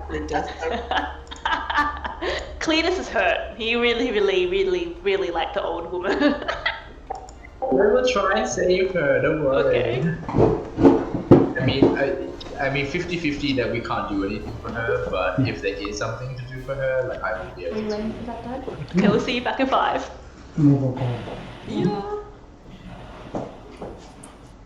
You're gonna have to go to bed now. Come on.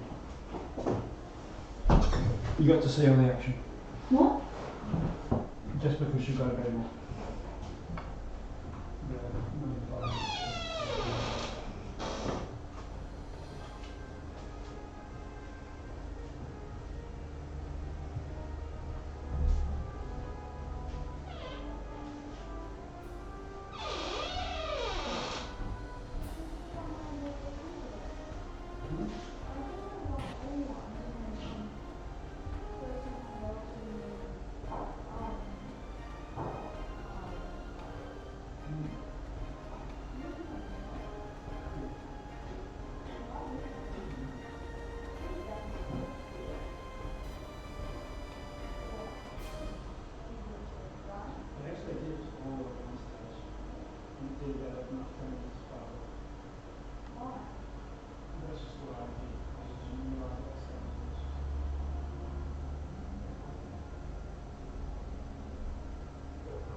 So I was talking to Anthony during the week, and he told me I haven't chosen a 6th level spell, and I'm like, oh yeah, that's right. And I chose one today, and I wish we had it at the start of the game because it makes me immune to ice damage.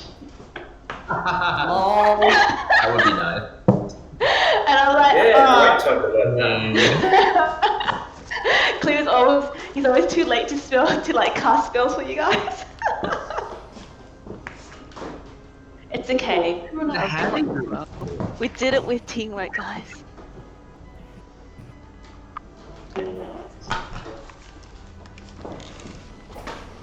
How many minions did that bitch have as well? Like, oh my god. 6 Yeah. three giants or 4 giants? 3 giants. 6 snow golems and 4 frost cold light walkers, and an ice infant in there as well. A couple of methods in there. Well, congratulations. You're right, lots of cronies. Oh, Too many for me to manage. I was almost missing them or forgetting where they were on screen. So where we are now is Jackus has just been recovered. I guess there's been some healing done. Auril is no more. What do you want to do? we have 68 HP to hand out. Who needs one? Like, someone take 10, 20, 30, something like that. Yeah, I will take 10. Because I am Okay. Yeah, sure, I can take 10. Okay. 48 left. How much do you need, Threads?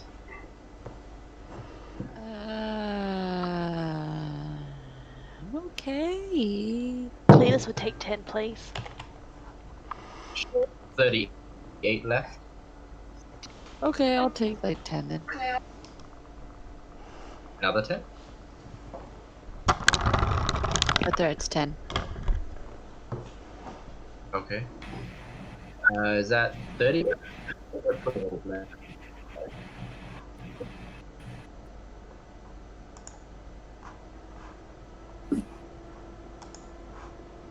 What about Dawn? I will heal Dawn.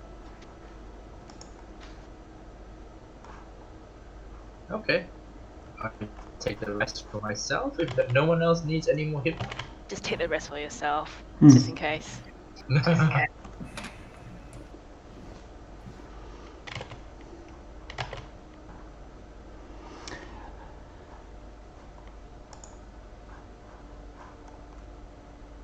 So where to now? Finding Mythala. Are we attuning? Attuning? We're tuning. Okay. All right. So you go back to where you were effectively, and go close up to the Mythala and continue your attunement. At the end of that hour, you feel a connection, as you do with a magic item that sort of has to attune to you, and you find that you can direct it. The problem is multiple people can simultaneously attune to this thing, and they all need to collectively agree with what they're trying to do. So I'm just going to make a bit of a list here. I think Sharpie, you were not attuning. I think it was the elders. Sharpie was. Sharpie was. Okay. And Ashloy's? Sure, I will attune to it. Okay.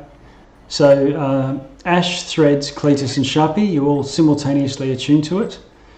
throughout this time, it's not intense concentration, but you can't do other activities. And at the end of that hour, this angel says, you have no more further need of me for now. Well done, Ash, Louise, and companions. I will see you in the south. Remember, Shavolak. And the angel sort of ascends and goes through a gateway. It looks like beyond that is like a starlit sky. Well, I say I turn to the party. I may have asked for assistance and been offered the angel's aid in return for pledging to take down this being called Shavrolak in the far south. Good luck with that. I hope I can count on your assistance. I think Threads owes that to the angel, maybe. At least. Oh yeah, of course, yeah.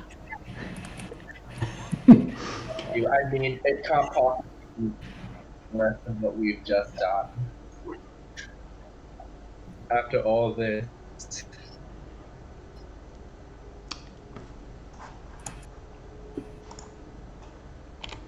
Talk about it later after we bring summer back. So, what are you going to try and do? What are you going to try and concentrate on achieving with this Mythalar? You realise there's two things. You can control the weather around, and you can also control it physically, like up, down, left, right, so on. Can we use this to raise ourselves out of the ground and into like the ground level instead of trying to go all the way back through all of the stuff? But do we want to? Like, this is a very powerful weapon. Or do you want to stay down here? Can we not just go back up the way we came? How about first we fix the whole winter problem, and then we can worry about moving. Yeah. Yeah, I think into the endless winter. Okay. Then shall we focus on breaking the everlasting winter? Yes. Yes, let's do that. All right. Okay, so you feel the temperature start to rise, and it goes from. Remember in this area, in this whole city, it feels like you're in a fridge. It's just slightly above melting point, but it gets to cool and then crisp, and finally quite comfortable. So much so that all the winter gear that you're wearing starts to get a little bit uncomfortable, and you start to feel these drips from above, and it looks like the ice, the glacier above the city, is melting.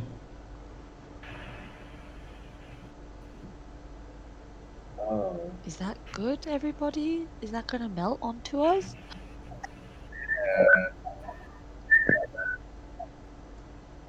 We want to end the winter, but we also don't want to expose the city to just everyone. Can it be forever flying? I don't know.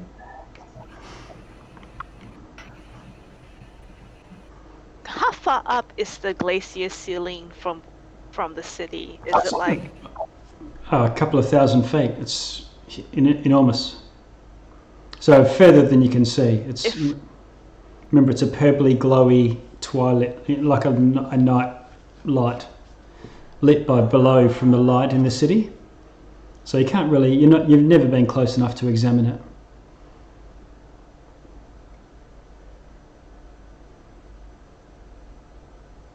do we want to continue melting? We have a sense that the weather above, like in the real world, is changing. You're not sure. Yeah, let's keep going until we know. That was the entire point coming down here, right? Do we not Can someone not do a sending message? Yeah, I don't know if I have it prepared, actually. I only had my... We would have to take a long rest. But the arcane blight.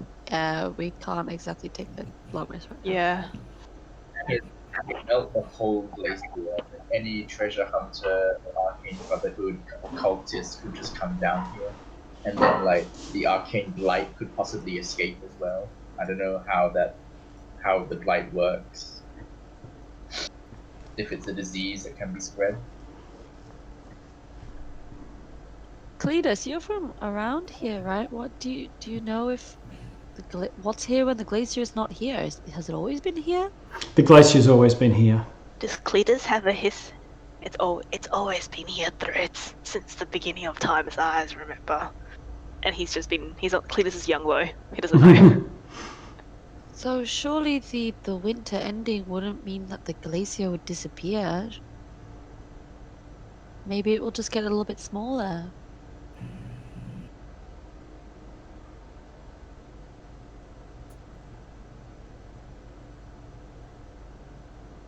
Hey, dear. Would Neo know if the glacier was big when Yes. he got trapped in the Mythlock? Yeah, so the city crashed through a glacier down deep inside it. Like a huge flying saucer crashing through. So maybe the glacier just gets bigger in winter and a bit smaller in summer, but doesn't necessarily disappear, right? That's what Cletus would know. Because he would have sped. So maybe the melting doesn't mean that it's gonna disappear and reveal the city, right? To be fair, do people know about this glacier? Does anyone really come out here? Like, if we keep it a secret, The Reghead maybe... tribesmen live here. It's called the Reghead Glacier. They were our allies, weren't they?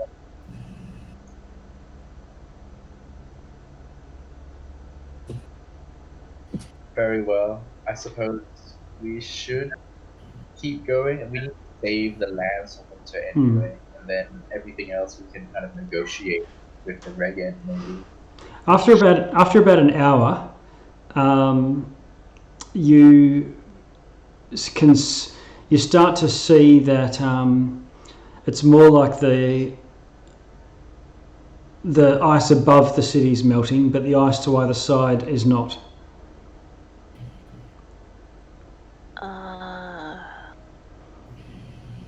And the ice beneath the city, so like those tongue sort of bridges that are not melting. They're sort of almost as if they're being sheared off by a field in a hemisphere around the city. And it looks like this city-sized tunnel is being melted directly above you. And after an hour of this, as the city starts to warm up to become a normal, cool winter winter day, it's you feel the city start to tilt a couple. Remember although the city was on a tilt, it has like a gravity effect, so that you always feel like you're standing on it. But you feel it bump and rock a couple of times, and this huge crumbling ice shelves crash away from it as it sort of breaks free, and you get a sense that the city is now righted horizontally and is free floating in this chamber.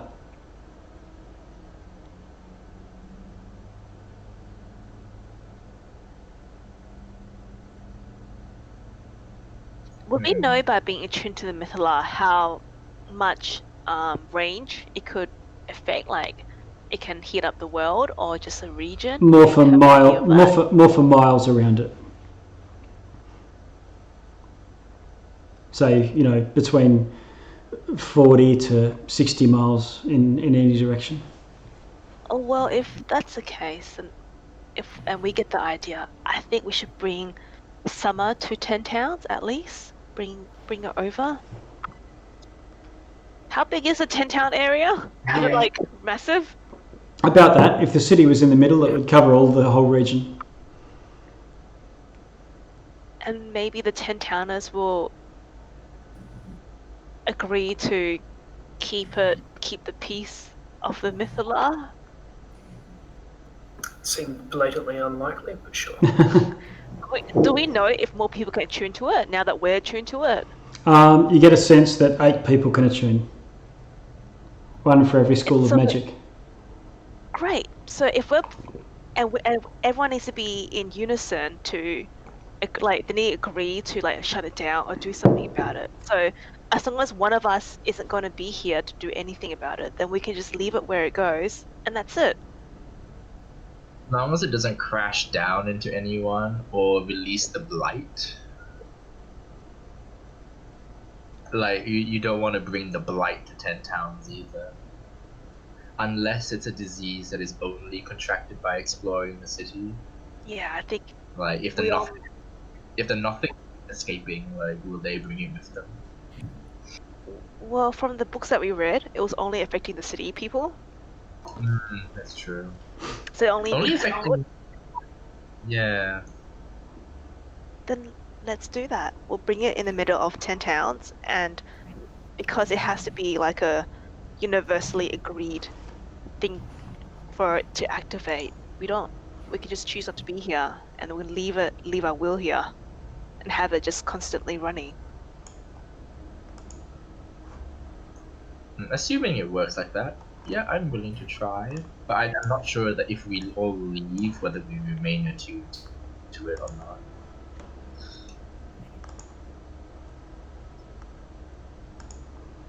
Is that attunement just attunement? You're just forever attuned? You're not sure with this. It's just breaking the rules of attunement, even just that more than one person can attune to it. Oh. So I've moved us back to the map so you can see the entire city from a distance. And you can see what I mean by it was on a tilt and it breaks free of that ice that's clinging to it on the east side. Huge spires of ice come crashing down the sides. But from the ceiling it seems to be running in rivulets, generally from the ceiling around the sides and beneath you.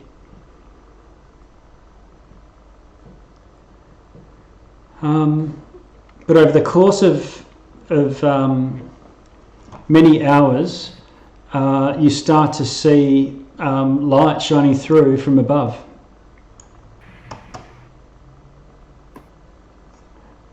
Through ice. And eventually... warmth and daylight, sounds good. Yeah, eventually, it's moonlight, but a hole appears above the city and it rapidly increases in size. So much so but the city is still way beneath you, so you would need to all physically think about moving the city upwards if you want to do that or whatnot. Yeah, that definitely sounds like a great idea. Sharpie does not want to walk back. Seventh floor, please. Ground floor. Ding. Going up.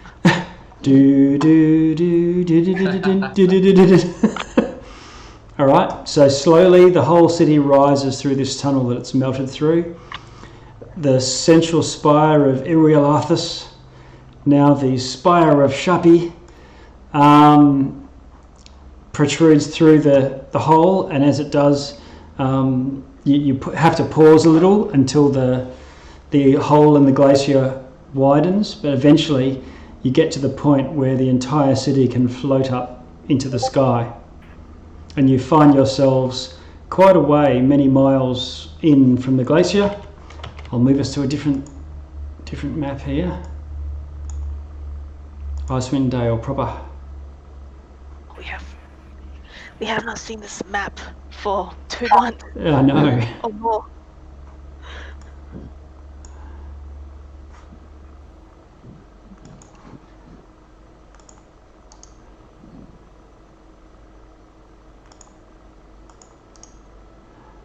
Okay, so I've marked year 3 in where you emerge from the ice. Oh wow. Okay.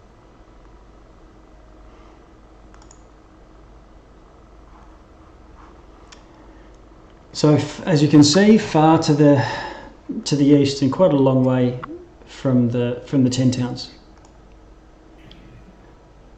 But when you consider it's a couple of... Yeah, sorry, go for it. I was gonna say we could move the city above like the middle of the towns and then try to make summer come back, and then we could move the city to the ice and submerge it in ice and hope that nobody will find it ever again. Like put it in the bottom of the ocean. Yeah, and we can have Unga Chuk look after it. Awesome. Yeah. My friends love this. Our friendly Will NPC will look after it. That's great. How far did you say the range was of the? 40 miles radius, for 40 to 60 miles radius. He said, I think. Yeah. So it's 60 miles to 10 towns. Yeah. But does that mean it's always gonna be summer now, or does it know when to turn off and become winter again? You get the feeling that you decide that. Ah, we set the season. We just bring back the natural seasons, Yeah, we think right? about it then. Okay, so you're starting to travel. Oh, what if we create an eternal summer just as a real FU tour? Do you just want to drop it on Auril's island? About that, yeah. Oh. Wait. So where are we putting it? Are we putting it in like the middle for now, and then warming up the place? Yeah. Yeah. Okay. Okay. Let's go. Okay. Just restore the. I'm restoring the natural season. Yeah. And just so the Okay, takes its course. All right, so I'm just scrolling in here. I can see you just to the east, to the west of year 3 now, and you travel. Obviously you're fairly exhausted, and eventually you can see beyond the glacier in the distance, but you're needing to get some rest, get some sleep.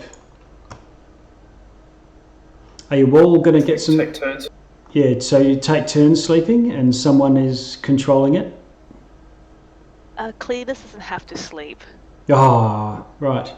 Do you need? So he'll help stay up. So when everyone sleeps, he'll stay up, and then when you guys Okay. are awake, he'll go to sleep. Okay, I think you still need to take a long rest. You just never sleep, so you need to.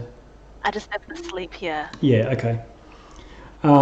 So when you're resting, the others can be controlling the thing, and so it's like sailing a ship. So long as someone's at the helm, it continues moving. Then we take shifts, I guess. Yep. After about 2 days of travel, at the end of the first day of travel, probably I'll dial it back a little bit. You are greeted with an incredible sight. Behind you, the sun rises over the glacier for the first time in 2.5 years. It doesn't go, directly over the top. Obviously, you're still way far north, but it rises, and over the course of that day, rises and falls naturally in an arc across the sky, across the southern sky. And the first time that sunlight has been seen in this whole region is today. The morning after you cross the glacier cliffs and over the tundra, from the south you see some flying creatures coming towards you.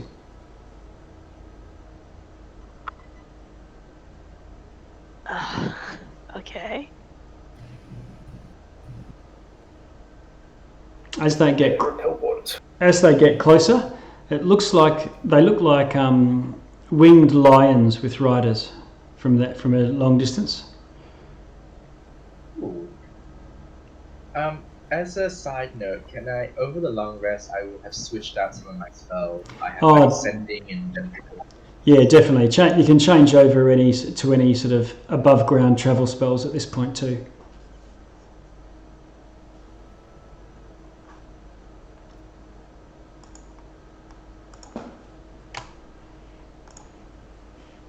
We'll try and catch their attention, I guess.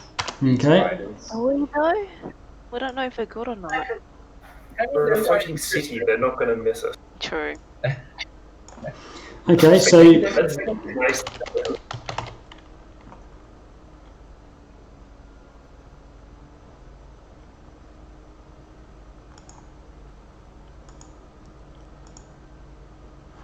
So what do these riders look like? okay, they're dressed in winter gear, furs, teeth necklaces, great axes, and javelins as weapons. Looks like they would use javelins, but they're not winged lions as they get closer. They've got the heads of eagles. They're griffins, and there's 6 of them, six griffin riders.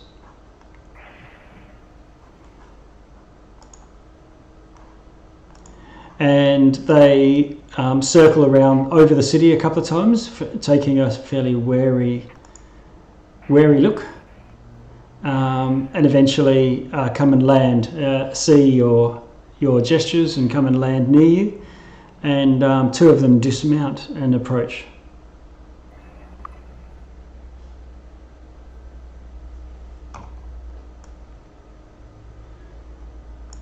As they approach, you can see that they say, "Welcome. We are from the Sky Tower Shelter clan," and you can see that they're all about 7 foot tall, quite powerfully built, and they've got these strange markings like tattoos on their face. Cletus, you would recognise them as Goliath warriors.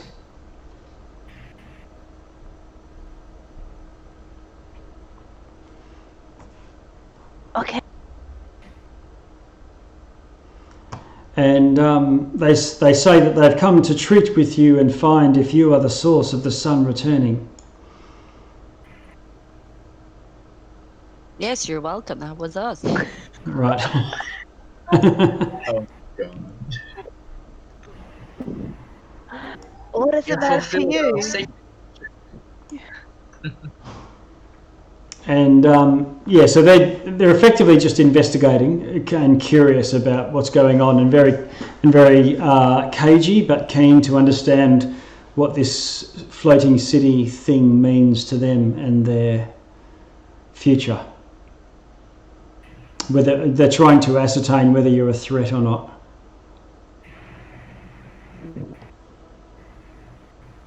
Don't worry, we'll be getting rid of this as soon as we finish the job.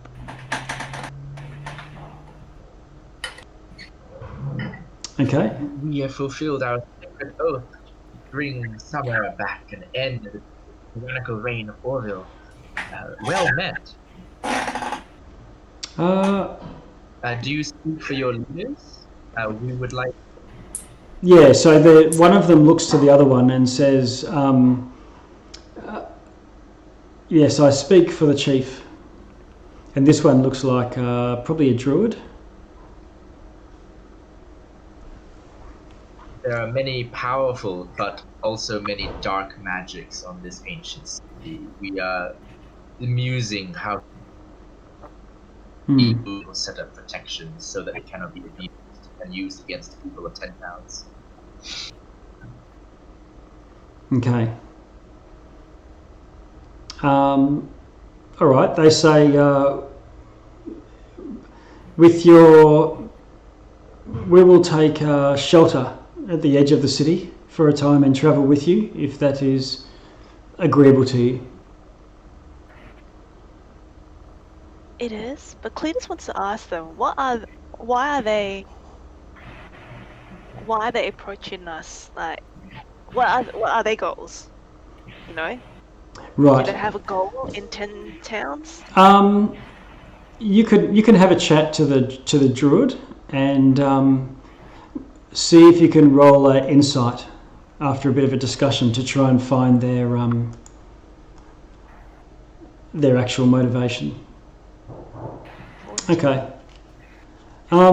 Okay. So following a bit of a discussion, we don't need to role play the whole thing out, but you get an idea that they're firstly wondering if this is an invasion, if this is some sort of alien magic threat. But after you get an idea that they're realising that while there might be risks in the place, from what Ash is saying, that it's generally not, a threat, that it's uninhabited, and they look to be eyeing it off for defensibility. Oh, good.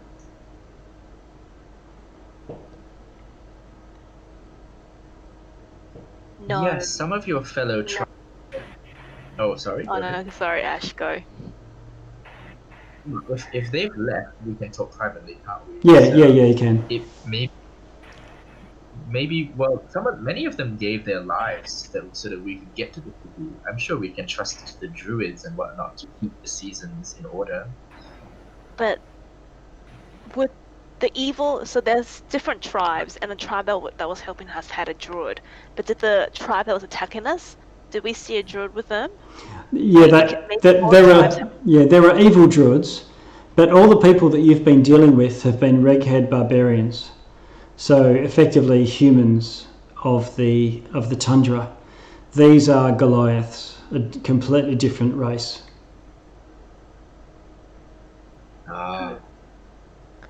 Could Cletus have asked them in his in his talk which god they follow, or if they have a faith? Right. You get an idea that they worship the gods of nature. So Sylvanus would be the symbol on this druid's holy symbol. Okay. Well, if they follow the god of nature, then it's safe to assume that they want to restore the balance of nature again. Cletus would talk to the group. Yeah, there's certainly no. I don't think they wouldn't be friends of the Auril cultists, would they? Surely. Yeah, if you want to go and you can always approach their camp and have further chats, but you can tell that they're no friend of Auril.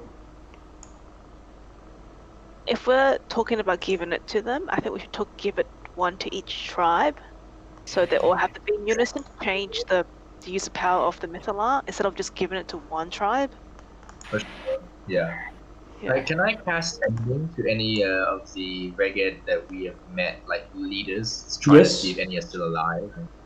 Yeah. Yes. I will try to and tell them to pass the message to the other tribal leaders, and maybe even the 10-town leaders. I can contact them. Okay, so you send message ahead to 10 towns, assuming you're telling them that you're coming back with a possible solution or something along those lines. Tell them, you'll see this city floating in the sky. Right, okay. Give them a bit more information then. Okay, roll out the red carpet and line up the trumpeters. Okay, and these druids of the Sky Tower, they say that he's going to meet with the Enclave and discuss what should be done about this. The power to affect the weather should not be affected, and the power to affect the weather has dire is a dire threat to the region.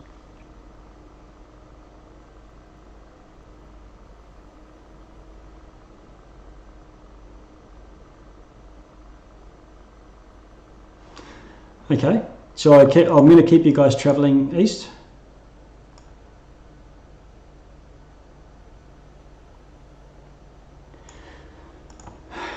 a couple of days later, that same druid comes back, and he's got 2 other druids with him.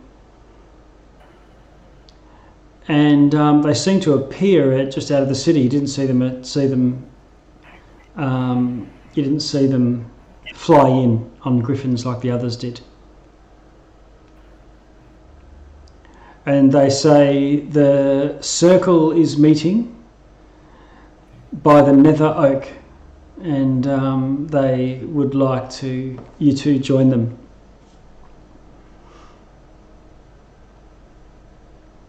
What's the meeting regarding? The city.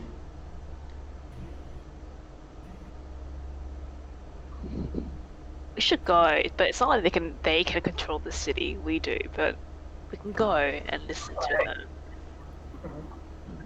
Certainly. We can actually leave the city in Neo's care, can't we? Isn't Neo the last living resident of the city? Who? Neo? Yeah, Neo Yeah. is.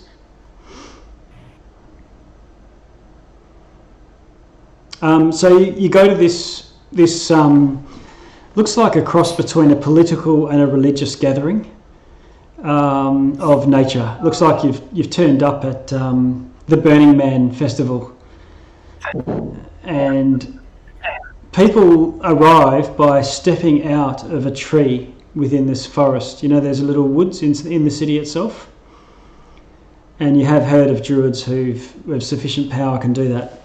They step into a tree and then they can appear out of another tree that's, a long way away. A form of teleport, but druidic teleport. And you're invited to join the circle. You would have heard of the Emerald Enclave, probably Threads at least, and any person accustomed to living in nature. The Emerald Enclave are a faction like the Harpers, or I forget some of the others, but Lord's Alliance and so on. And the Emerald Enclave are more an alliance of druids, rangers and so on that are with the goal of protecting the natural world and the natural balance. I have used... Oh, go ahead. I think it's worth us joining their circle. Oh, for sure. I would like to have used Gentle Repose just to preserve Velin's corpse. Okay. And to use my daily prayer for divine intervention every day. Okay. Right. So every morning, Ash just wakes up and prays for divine intervention to bring Velin back. In the meantime, since she doesn't have any gems. Right. But yeah, otherwise she's preserving. Okay. So to cut a long story short, amidst all of what seems like a big festivities of creatures that seem to come out of the woodwork in this forest. Remember, there was a dryad in there that you left behind that was well below. The Enclave proposed to only if they quiz you firstly on what the city does, is it the source, as they believe, of the altered weather, the warm around the city?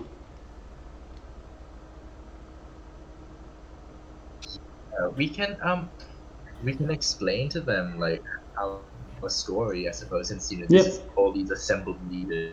We should explain how we got here at this point. But the thing I'm concerned about is the blights.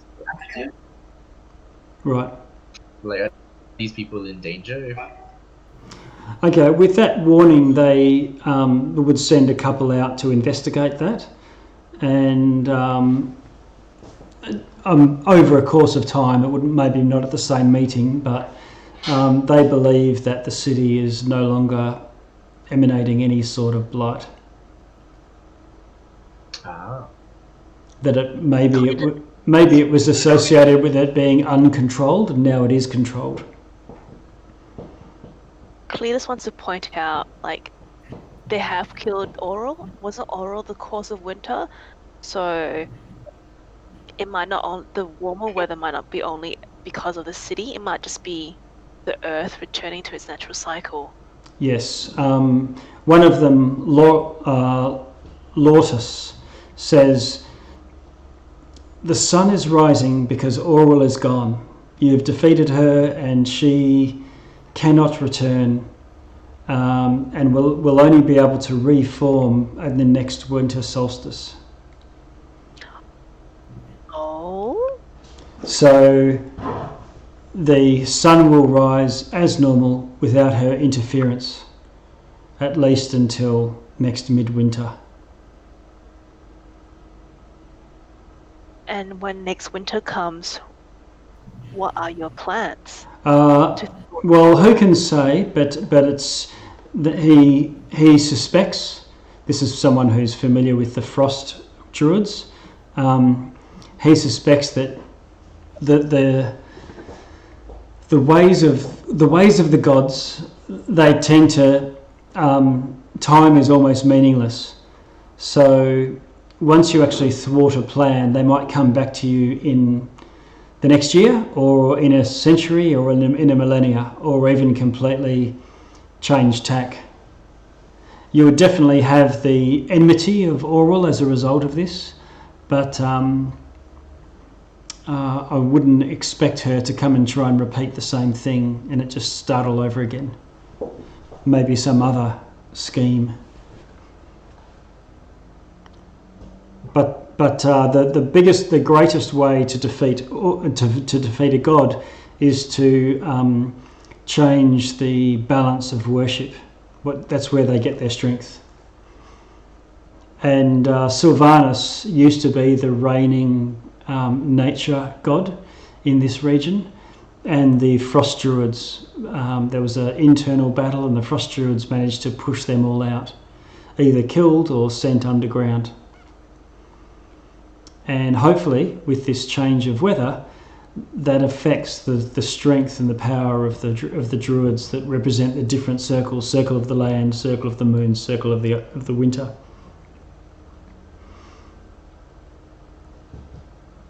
So it sounds like these druids are gearing up for a bit of to reinitiate not a civil war, but to cleanse this place of frost druids, the evil druids that have been awakening and training up evil creatures. Sounds good. So they're saying that there's no need for the Mythalar. What are their plans? What are they trying for us to do with the Mythalar? They're not too sure whether they want to control the Mythalar, but they think it's good to control the Mythalar, at least for now, to restore balance, but then to stop using it to control weather at all and let the natural weather reside after one season. There's a lot of internal debate.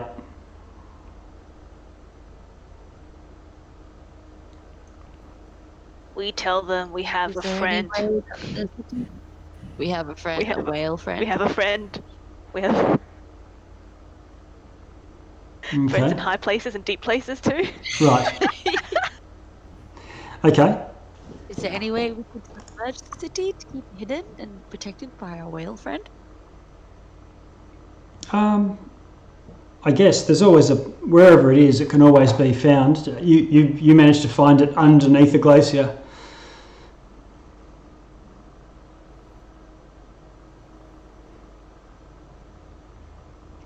Underwater would be easy for some.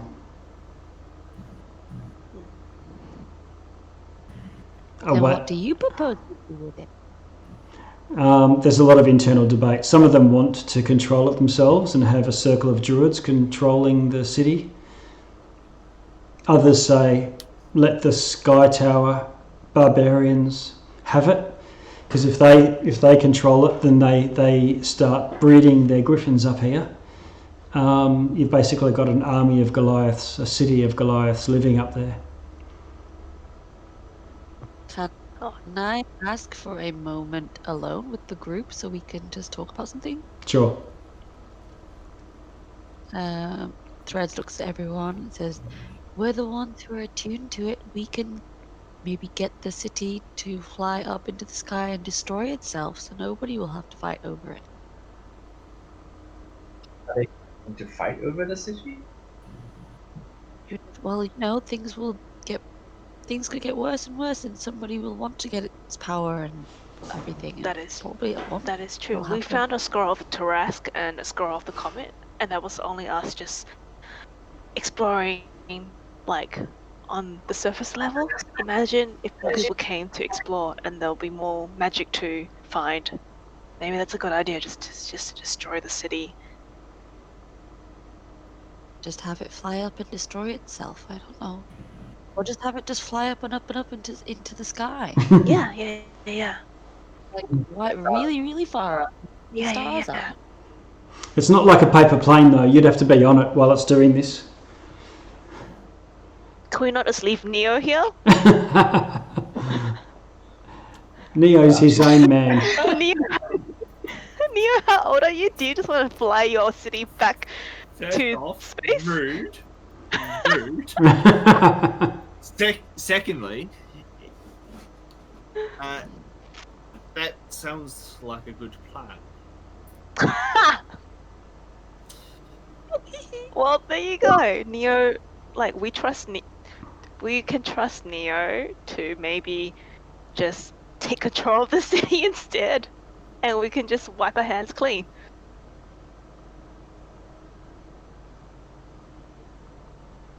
All in favor, say aye. Or do you want I'd to? rather it be destroyed rather than just this guy Neo that we don't know, just floating in space with this city. We could drop the comet on it. Yeah, drop the comet on it. Ooh, I like that idea. Let's do that. But Yeah, I don't know. idea. If people could share it, we could turn it into a fortress. Against Auril ever coming back, we'd have a fortress with. They and- already I had thought a you plan. stopped being naive. I thought you being naive at the point where maybe you died or something.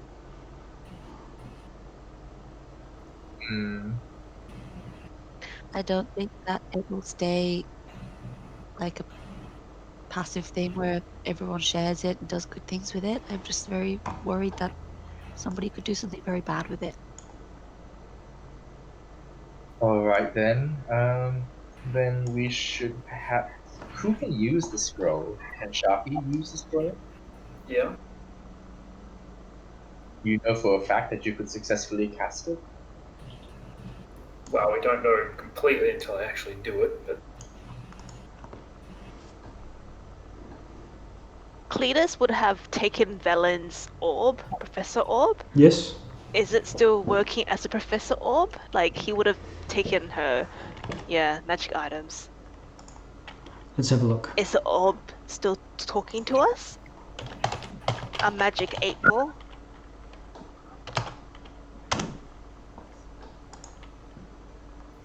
Dark Oak Ball.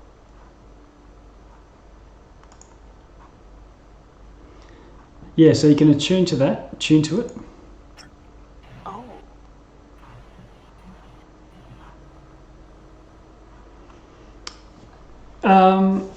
It doesn't require attunement, but you can. When you get it, it speaks to you. Hello, Cletus. Professor, is there a way that you know that can destroy the Mythala and the city? The Is the Mythala. comet enough? The city. Let's see. Can you roll a d20 for me? How much do you know? Hmm. A 9. Okay. The city was not destroyed, but it crashed into a glacier. A comet will cause significant damage, possibly not enough to destroy the city. Is a comet just as much impact damage as throwing a glacier at something? Because that's effectively what happened. If we all ask the Mythala to destroy itself, would it do that? The Mythala is something Would we that should never be destroyed. It is a unique, a unique item. Once lost, will never be found again. Yeah, let's not listen to the professor. Yeah, the professor, no. We stuff him back in the bag of holding. Yeah. He says, No thanks. he says, open the pod bay doors, Hal. Dave.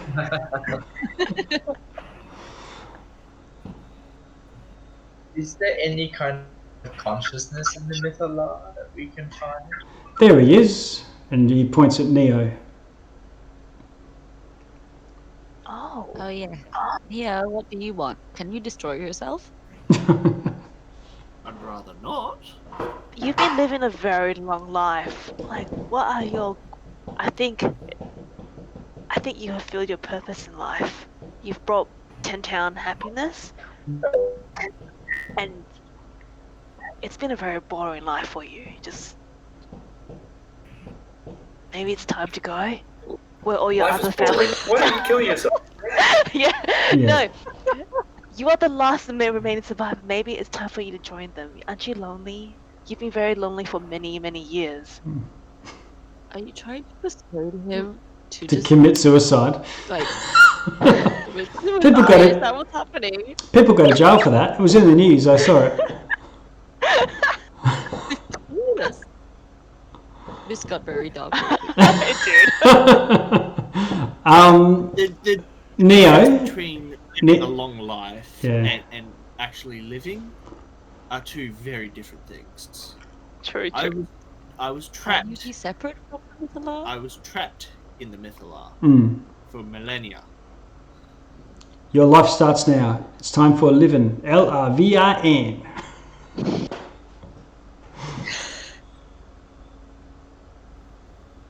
And thank you for that point. How many days have can I scrounge diamonds together from the visitors? Like, can I ask them to can I give you gold and you send riders out and get me some diamonds? Diamonds?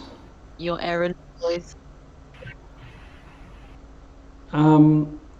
We may be able to arrange diamonds in exchange for custody of this place. No. The professor says, "Oh, Cletus, I have a suggestion.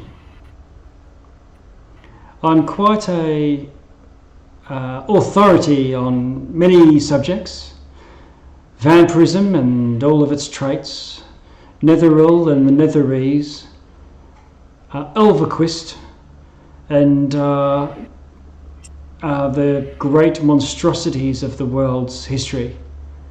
And if you're worried about someone taking over the city, it would be safer being guarded by a Tarrasque, surely." True. That's actually a good point. Should we just chuck the Mythala back where the caves of hunger is and just throw a Tarrasque in there? Oh no, Tarrasques can dig. Put it up in the sky and release the Tarrasque. It'd be like a enclosure. Can a Tarrasque fly? Tarrasques cannot fly. But they can fall from the sky, surely. 4 damage, maybe? Can 4 damage kill a Tarrasque outright? If we have it high enough. Oh, surely if it's high enough.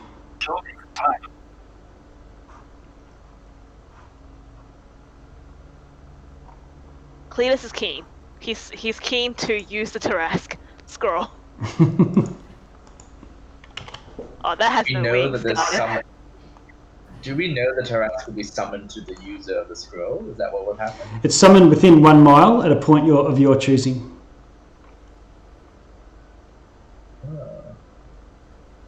So we could have it forever floating in the air, and Tarrasque will look after it. Yeah, we can take it up to the stratosphere. Imagine somebody just landing on it like, huh, what's this place? It's a Tarrasque. You're creating a dungeon for another level, another party.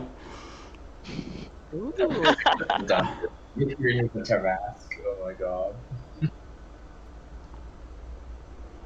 I would be amenable. I think that could work.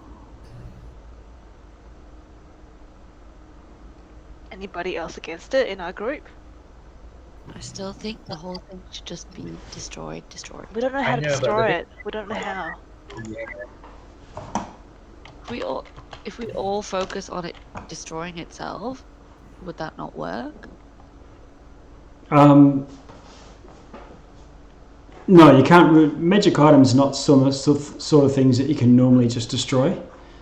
Certainly not self-destruct unless they've got some sort of special ability to do so, like a staff of power.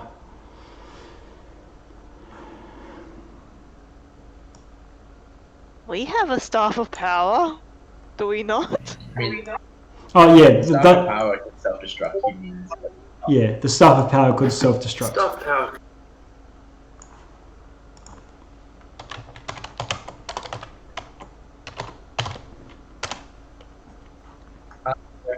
That maybe me and the scroll user can stay behind because I can fly, unless the scroll user can just cast fly on themselves. Yeah, it's Cletus. He has And it. then- Let's do that. Tell the droids. Alright, Tell the droids that it's not for them, and we are going to give it to the sky, the gods in the sky. give it to a Tarrasque. Come on, that's what you What am I told about that? You don't Alright. tell them, they're all just gonna be like, oh, well, they left it here, let's go, and then be killed by the Tarrasque. Okay, let's do it. Threads, you talk to them. Okay. Threads talk to them. Who's the charismatic one? Who's the talker? Wouldn't that be Cletus or Jackus? Cletus has never made an effort to talk to and persuade other people, so he's not going to start now. People like him because he doesn't say much. Okay, so what are you going to say? What are you? Jackus, I think you're trying to talk, but I can't hear you. No. Not. Oh, your mic was just flashing. Who is persuasive? It's Jackus. Yeah, but I don't care. Would you rather want to do Oh today? god, I forgot your emo.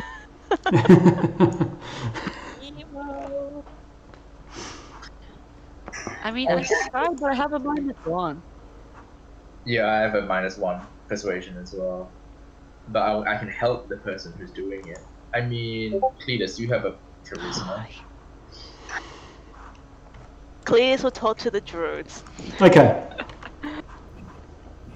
So what is your? Yep, so what he'll say to them is, we found a solution where no man in the Forgotten Realms will ever get their hands on the Mythala. It is a very unnatural source of power, and it's definitely too important to be in the hands of any group of men. So we're going to send it up to the sky, and we're going to have the gods look after it. We have made a pact with one of the gods to look after it. Okay. Can you roll a deception? Oh my god. 11. Can I give the help And you action? get advantage. Yeah, Threads is gonna be like nodding very enthusiastically. Yeah. Someone else can roll to lower the DC, but not just give advantage to Cletus.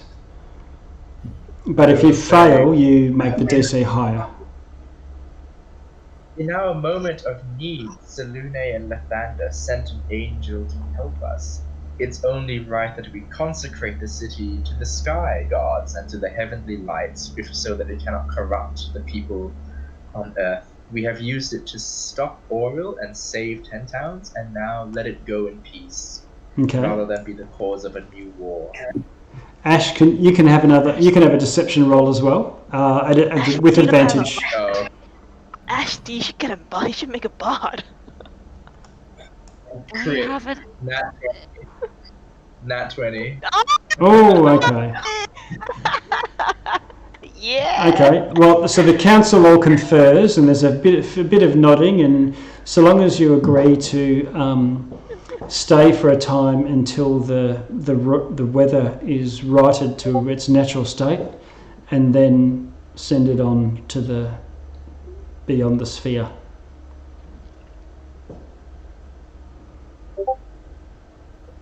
It's only fair. It's only fair, yes. Okay.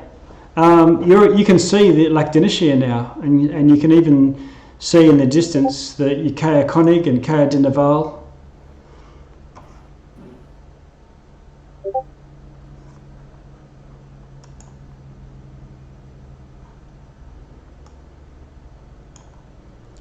Kea Dinaval's the one where you did have a castle there for a time, or rooms in a castle, and it got destroyed by the Shardalin dragon. You pass over that, and eventually you are pretty much settled in the middle of 10 towns near Bryn Shander, the largest of the cities.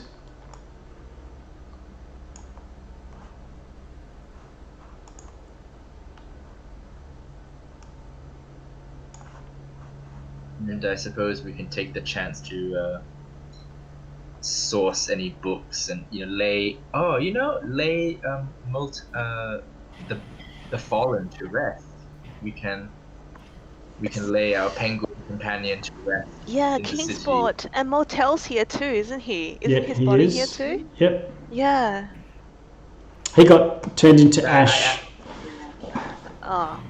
You're thinking of. Is Kingsport is Ash? Or oh yeah, that's right. Motel's brother. Yes, Agan is Ash. I would praying every day for divine intervention eventually succeed and bring Belen back? No. Is there nothing that can bring her back at this point? At this point. But you are greeted with, I assume you go into Bryn Shander to deliver the news personally? We're just going to hover there like an alien visitor.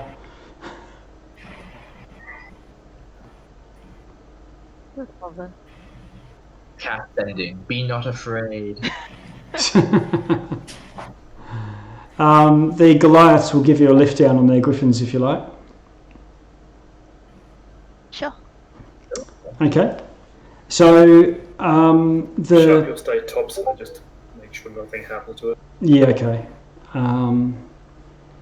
The people of Bryn Shander, obviously you're welcomed as heroes of the realm, of the region. Obviously, heroes welcome wherever you go in 10 towns ever again. And it's like, remember, the whole place has been ravaged by a dragon not too long ago. It's not like they have loads of treasure to give you, but they can give you their hospitality. Is probably the best that they can offer in terms of treasure and their thanks. But it looks like you're beyond wealthy with this city now, and whatever wealth lies within. It looks like there's a few interested parties that are just watching you and observing your interaction with the leaders of the city. And one of them offers, if you'd be interested in, if you have anything you want to sell, any magic items you want to sell, that they're a magic item trader, perhaps you came across things on your adventurers. That they buy things off adventurers. Does he have gem spell components? I'm happy to pay. You could be paid in gems. Oh, that would be wonderful. I just need diamonds. But the people we're talking about here need magic. That's what they're after. Cletus will give Ash his staff of defense. He'll be like, you can use this to get what you want. Hopefully, hopefully it's worth a lot. Yeah. They say if you do have treasure on you, and you've got enough magic to put in that you want to sell, there's an auction, a secret auction that is held annually. But because of obviously this is a special occurrence, we'd call the auction out of cycle. People come in from all over the place. Maybe you could convert some of the things you've got into other things.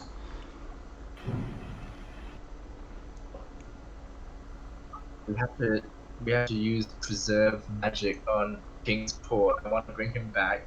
I'm happy to use all my share of the treasure. What's this auctioneer trying to tell us? Is he aiming for us to sell the Staff of Power to him? Because that's not happening. What's he trying to hint at? Oh, he's just saying if you've got any magic that you've found that you want to sell, you can auction it at their private auction. We should honestly just ransack the library and stuff now that we've cleared it, because we're going to get rid of the Mythallar anyway. They can't abuse its power, but these history books of Netherese might still be pretty valuable to the wizards of the world. We could make a fortune and try and, we could restore maybe a bit of 10 towns, bring back the fallen, that sort of thing. That's Ash's plan. She's going to try and raise money. Preserve the dead with bows, and then try and just make as much gold as possible and get diamonds. Is there anything you want to sell in that case, and I can tell you what you can get for it? Was there any other hidden treasures on the in the city that we may have been able to find?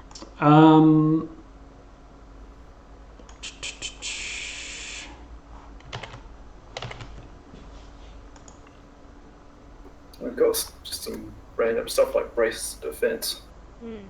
Yeah.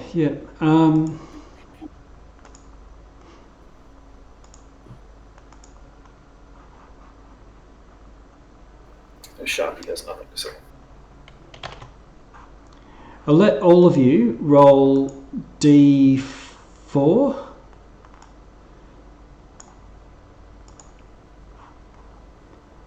And each number on that dice is 500 GP worth of assorted treasure. Oh, I rolled a 4. Yes. So a 3 is 1,500 GP worth of Netherese trinkets that you can sell.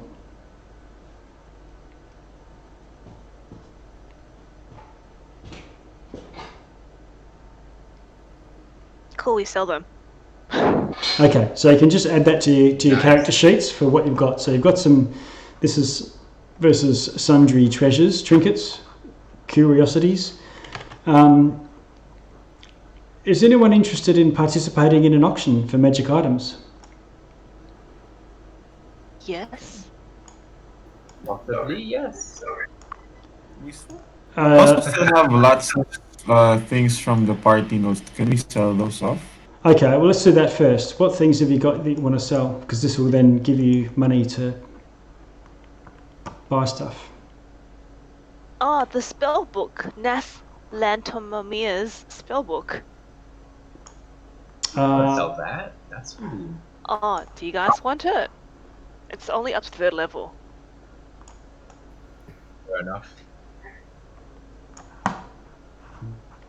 Do you know what spells are in it? Yeah. Nobody needs it. It's on there. Oh, and then Sharpie wants it. Sharpie, do you want the spell book? He's a. I could actually use a spell book. I don't have one. Yeah, take it then. Take Nass's spell book. Alright.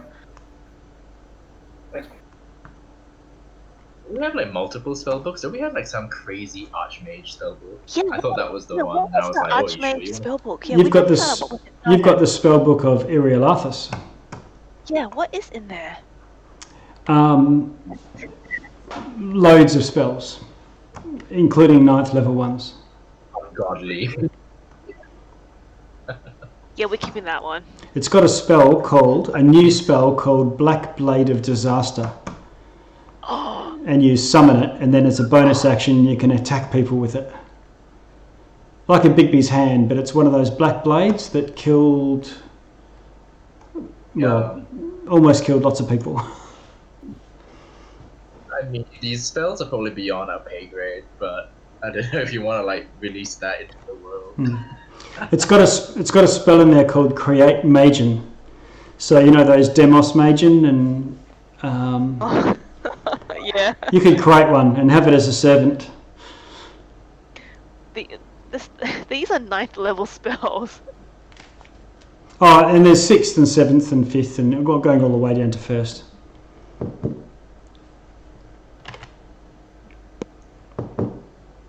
What about magic items? Spellbooks aside?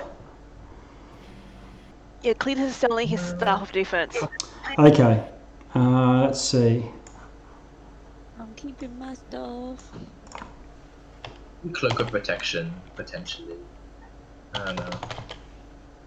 Oh, I mean, it's not bad. 1 AC and 1 with to all saves. It's not bad, but it depends how much it's worth. We just didn't the DM say whatever we rolled is 1,500, right? Each number is yeah. 500. Oh, each number is 500. Okay, so let's add all the numbers and see what we have. I got 2,000 gold. 15 times 500. So we have 8,500 from ransacking the city. Yep. And the braces of the defence, you put those into the auction, and they reach 6,000 gold piece price. Wow. Do we not want to give that to Neo? Neo, do you not want this? As a monk, I would think that you have no Take this. armor. If you trust me enough to wield those, I will gladly take them. Okay. Wait, so hold on. It worked. Yeah, take him. Okay. Anything else that you want to put into the auction then?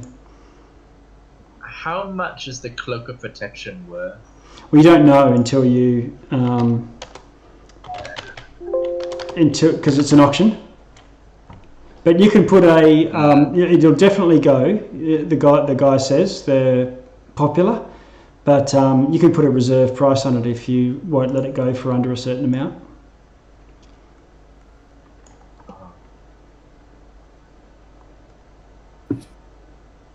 Put 1,000 on it and see what it goes for.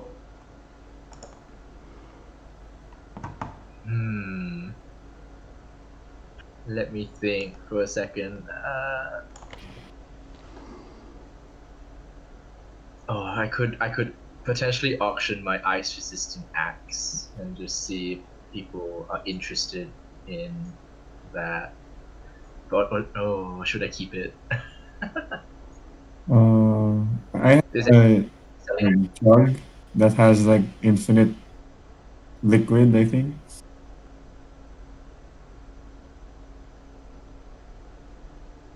Should I sell that?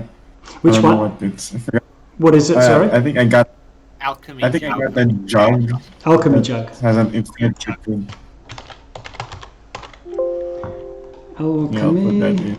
Yep. No worries. In our party potion, we have a Okay. potion of cold resistance. That's fine. Guys, Yeah, I know. There's quite a few of those things like that. Okay, Jackus, you're first up. You definitely put the alchemy jug in for auction. It's now no reserve, and we'll see what it goes for. Can you roll a d20? Oh, okay. A D20. Hold on. 19. Okay, you receive 8,000 gold for it. Ooh, nice. that's a lot. Yeah.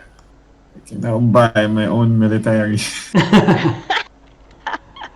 Is anybody else putting anything in?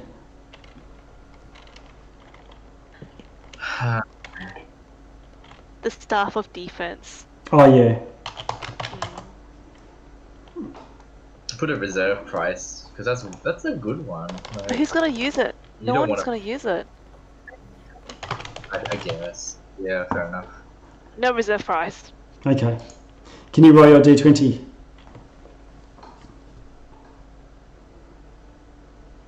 A 3. Ooh, okay. You get a 3,500 for it. 3,500. That's pretty good. Yeah. Okay, I will put up the cloak of perfection.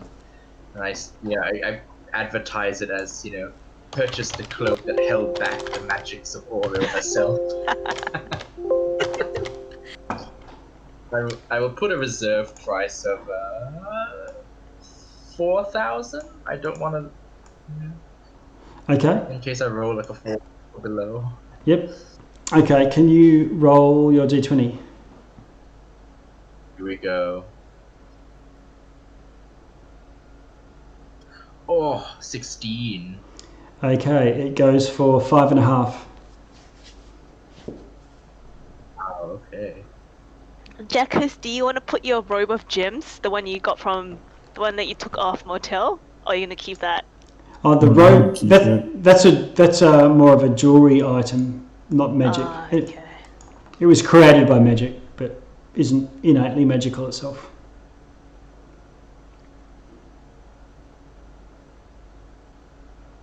I put down my Piwafui because I don't think I'm gonna be, I don't know, in really dark spaces for much longer. Cloak of Elvenkind. Okay. Can you roll your d20?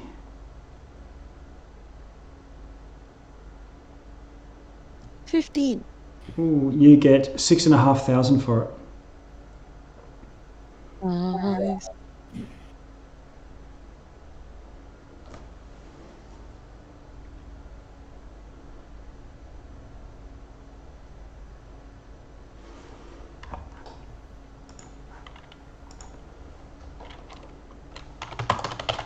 Anything else? Do we want to sell the Scroll of Comet? No. Oh, that's too dangerous. That's like a nuke. It's putting a nuke out into the world. Okay.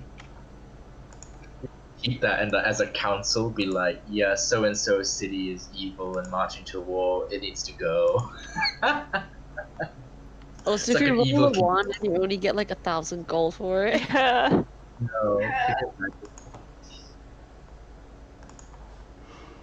Okay.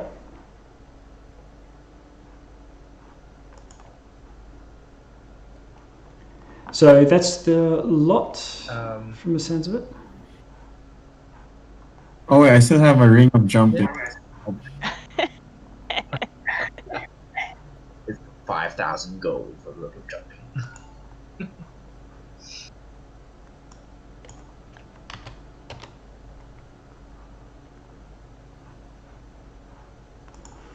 Okay, ring of jumping. Can you roll your d20? 9. 9. You get 2,400 for it. Okay.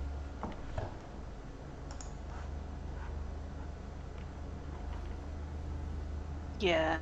Velen had the Staff of Frost that we would have taken back off her, including the do we want to sell the Professor? Oh my god. Can we Yeah, sell that. Can we sell this? That obnoxious bastard? Yes. Oh, he's a person. We can't sell a thinking being. Isn't it just an orb? It's an orb. Yeah, Just a but very it's chatty orb. No, because I plan to resurrect Velen though. I have diamonds now. I have money now. Okay. I'm sure she. So Well, we're selling her stuff for In which Frost. case she keeps. In which case the staff of Frost is hers. Oh, Yeah. I mean, we could split the staff across. She doesn't need that. She's got her own, like, we can tell her that it was the cost of bringing her back to life. I think that's fair to me. The orb. That's way overpriced. We can Not sell the believe staff, that. not the orb. It's hers. She gets her share as well. The money for the Should we staff. resurrect? We should just resurrect her now and see what she wants. Maybe she wants to sell it, you know. Just wake up, by the way, do you want to sell the stuff for I want to sell the person. Do you think she's going to continue with us? There's no way she'll continue with us. She'd probably live in the city if she had a chance. Because this was her life goal. Yeah, but including that was getting the stuff. Like, she put in the time. She came in. That's what she was trying to do. So she gets the reward she was after. Yeah, I think she deserves some share. Like, if nothing else, maybe she can get given the Find the Archmage book. I don't know. She would like that. I think. Anyway, Shall we just resurrect her? her? Ask her. Yeah, do that. Yeah. DM, I will pay out of. I will pay my own gold unless the party wants to put gold into it. But otherwise, I'm happy. Kingsport, I will pay out of my own pocket. Okay. He's my responsibility. So you've got enough time to get enough to buy a diamond sufficient to raise Velin and to raise Kingsport. Ah, wonderful. I cast it on Kingsport first, just because I want to save the. I have enough slots to do them both, so I resurrect Kingsport first. I say, "Come back, my friend." Thank you. It's so good to be back. Like, what do you remember? Were you in heaven? Wherever you What go, happened? I'll be there. I was going to the light. Well, we'll buy you a few more years yet. I wouldn't feel right just letting you die in that awful, awful city. Okay. And then does anyone want to buy into the Velin resurrection? If not, I'll just pay out of my own pocket. How much is it? 500? Yeah, it's 500. Which I can put up for it. Thank you. You want to give me like 100 or something? Or... No, he'll pay the 500. Oh wow, very generous. Okay, well, taking Sharpie's bought gem, I give thanks to Sharpie, and I purchase that gem with his gold, and then I will resurrect Velin with much joy. Okay. She comes back as well and is thankful. What a horrendous battle. But yes, she's very happy to be back. We give back Velin with the professor because we don't want him around us. Yes, the professor. Yes. And then the staff, and then the book, I imagine. What does she have on her? She has the staff in the book as well, doesn't she? And braces of defense. Scroll of color. Yep. Oh. Oh, we gave that to Neo. Oh. Oh no, that was a. She doesn't need a brace. We'll let her keep it. Sorry, No, Neo. no. The braces of defense were. Never knew that she had braces of defense. She just had them on. The braces of defense were from somewhere else. They're from motel. We took them off motel. That's why. Right. Aegon. Sorry. Okay. Are you guys interested in going to a auction? Yes. Potentially. I want to see what they have. Yes. I think we've earned, we'll put on some fancy clothes, get some champagne, I could do an auction. Going. Before you go, is anyone wanting to sell anything else? So you cashed up to auction? Sell all the items that we have in the party jewelry box, or does somebody want anything from the party jewelry box? Could we just get that into GP value instead? Oh, yeah, that's fine. Just more that if magic items that you don't know what they're worth, if you want to sell them. Yeah, I'll keep my axe and my spell resistance mantle. They saved my life many Okay, times over okay. now, so. And Veline's got her staff and her wand of magic missiles and her braces of defense. Yes. Okay. There is a cloak of the arachnid.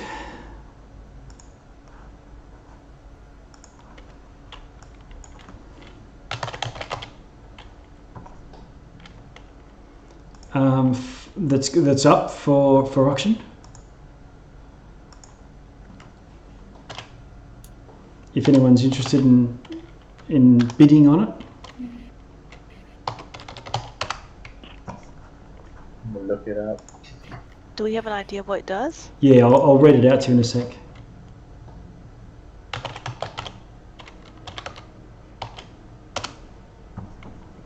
There we go. Okay, while you're wearing a cloak of the arachnid, you've got resistance to poison. You have a climbing speed equal to your walking speed. You can move up, down and across vertical surfaces and upside down along ceilings while leaving your hands free. You can't be caught in webs of any sort, and you can move through webs as if they were difficult terrain. And as an action, you can cast a web spell once a day.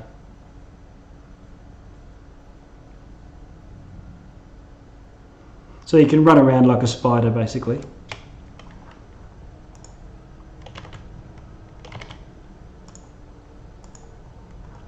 Okay. There's a Mace of Smiting, which is +1 to hit and damage, and increases to +3 against constructs. Probably a bit similar to Jacquus's adamantine hammer. Is it attunement? Mace of Smiting? No, it doesn't. It doesn't. Okay, I'll bid for it. Okay. Do you want to roll a d20?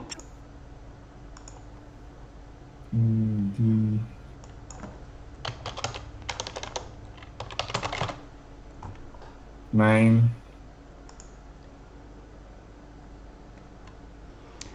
Okay.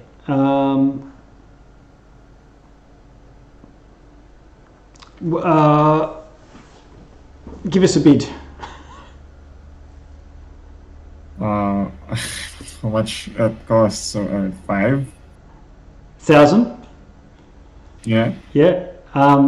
Someone outbids you on that. Goes up to 5.5. Oh. Which way going? The Cloak of Arachnida? Mace of Smiting. Oh. Well, does it go up to every 500? That's the expectation, yeah. Alright, 6,000. Sold to the half-orc in the corner. Oh, very nice. I clap lightly. Well bid, sir. Has anybody else particularly got their eye out for anything? If you want to ask the auctioneer if anything's coming up. Staff of Healing? Oh, right, in particular. Boots of Elven Kind. Okay. Yeah.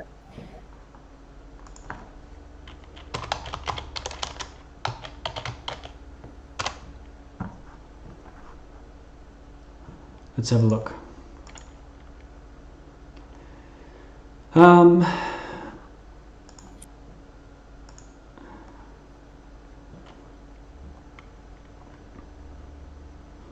Rope of Entanglement comes up. Rod of the Pact Keeper. Ah. Boots of Elvenkind. Okay.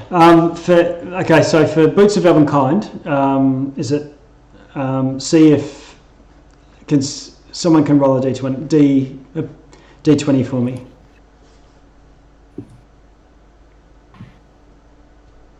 What is with these 9s? Oh, I know, right? No, it's not on the list. 9. No boots of order. How about Cloak of Elvenkind? Just the normal, not the brown kind. No. Try the Staff of Healing, Ash. Okay, here we go.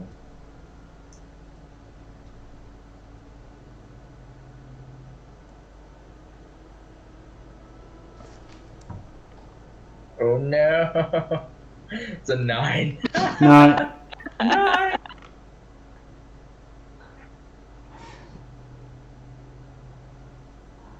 Okay, there is a Cloak of the auctioneer says there is a Cloak of the Bat coming up, if that helps.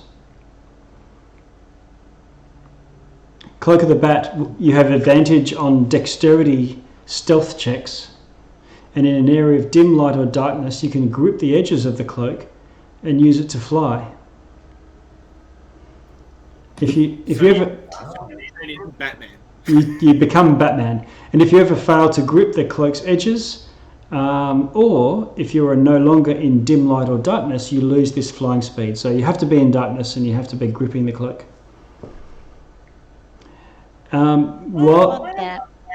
While you're in dim light or darkness, you can also use your action to cast Polymorph on yourself, turning into a bat. Oh my god, it has to be Threads. I have to be a bat, come on. Okay, so Cloak of the Bat. You want to do some bidding, a couple of bids. Roll your d20, please.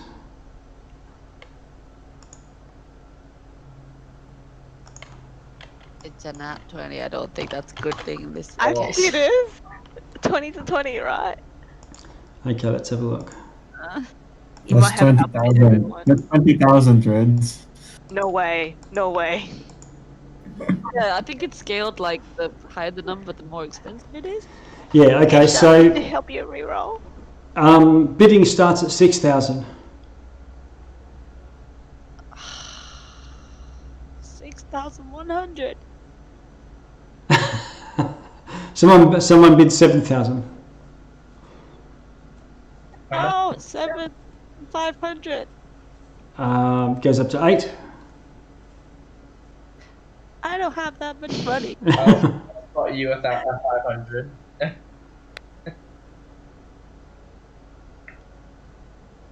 Wait, what was that, Ash? I'll spot you 500. Okay, then I can afford 8,100. Someone goes to 9. Oh my god. There's no. It's okay. No, we have party notes. We have.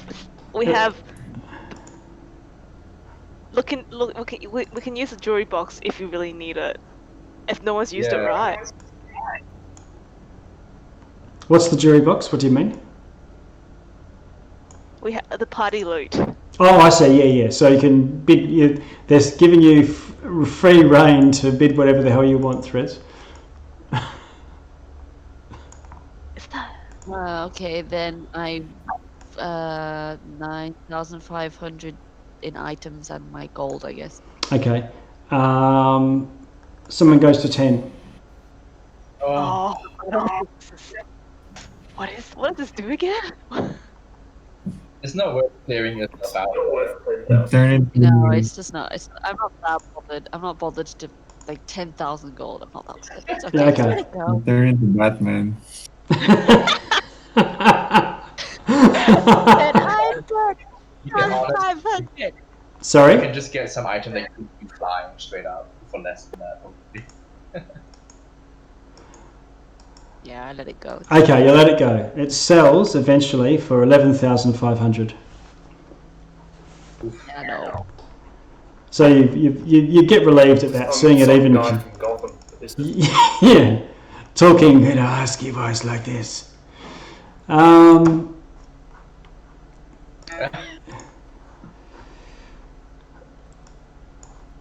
I think we're done. It's a rich man who really wants that back. Cletus is looking for the rod of the pack.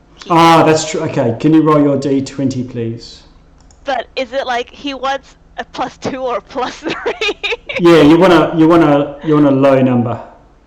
Oh, okay. Got that natural one, please. Oh no! Maybe with Sharpie made you re-roll it. What is it? It's a good. It's a 15. Ah, okay. No rods of the pack keeper turn up. Oh no! Sharp can only let a reroll. It's only one, yeah. Okay, I can rattle off a couple of things that do come up though. A stone of good luck, slippers of spider climbing, a +1 sling. Sharpie, don't you have slaying? Don't you? Sharpie's in there. A wand of magic missiles, a ring of the ram, haha. Elven chainmail armor might be interesting. Elven chainmail gives you a +1 bonus to AC, so it's just +1 chain. So. But it counts as medium armor, right? Medium armor, yeah. Yeah, I don't know. The good thing about it, in a way, is you are considered proficient even if you're not, so it means wizards can wear it. Oh, what is it? Elven chainmail armor. Only brings you to armor class 13. Oh no, it's fine. Yeah. Did you wear that on top of heavy armor? No, it's a one or the other.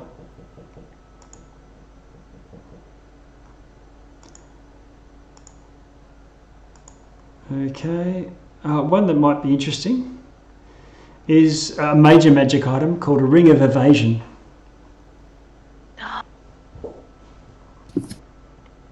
Cletus will bid on it. A Ring of Evasion lets you pass saving throws, failed saving throws for dexterity.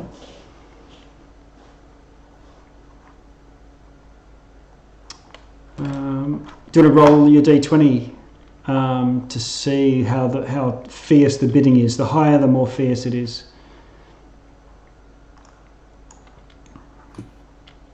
12. Ooh. What's the That's- starting bid? The starting bid is 4,000.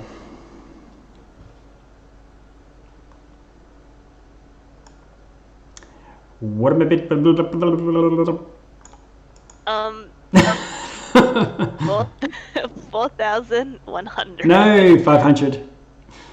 Nah. Not accepting partial bids. Oh, wait, so is it going up by 500? Yeah. 4,500. It goes up to 5,000. Oh shit.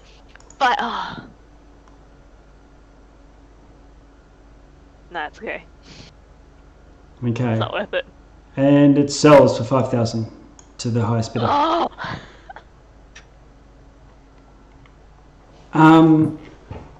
Okay. That concludes the auction for this season. Oh, can I ask one more thing? What? What's that? Is Oathbow? Is there an Oh, no, it's bow. Okay, can you roll percentage dice?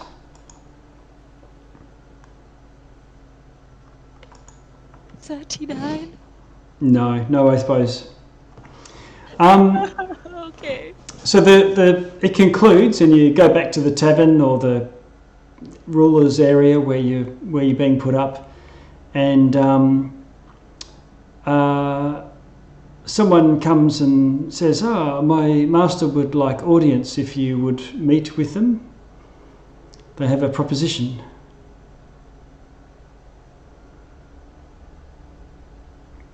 Who does he say this to all of us? Yeah. I would be happy to. Okay. You meet with other members of the Arcane Brotherhood. They say that they're a little concerned about this city, and you've done an incredible job to recover it. But it really should be controlled by mages once again. And obviously, you have looters, you have salvage rights on this city. No doubt there's some treasures within, but they understand that you've been looking for some magic items, and maybe they could furnish those your greatest desires if you release the city to their brotherhood. I look at Velin to see what she reckons about her fellow Brotherhood members, remembering that some of them have, gone insane or betrayed us at various points. She looks suspicious, but thinks along the same lines as that it should be mages that are tuned to the Mythalar.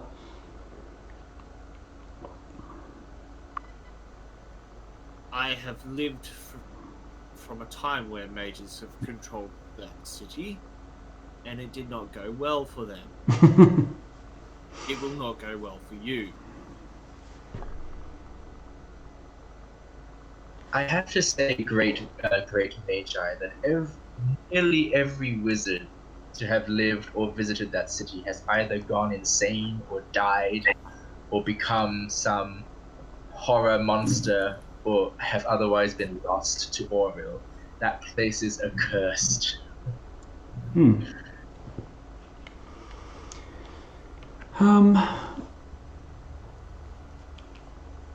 perhaps. And I'm sure Velin can.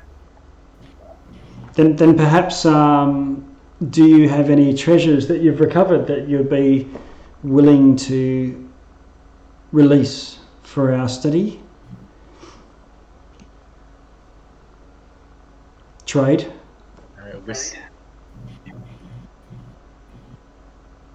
Well, if Velin... does anyone else want to speak?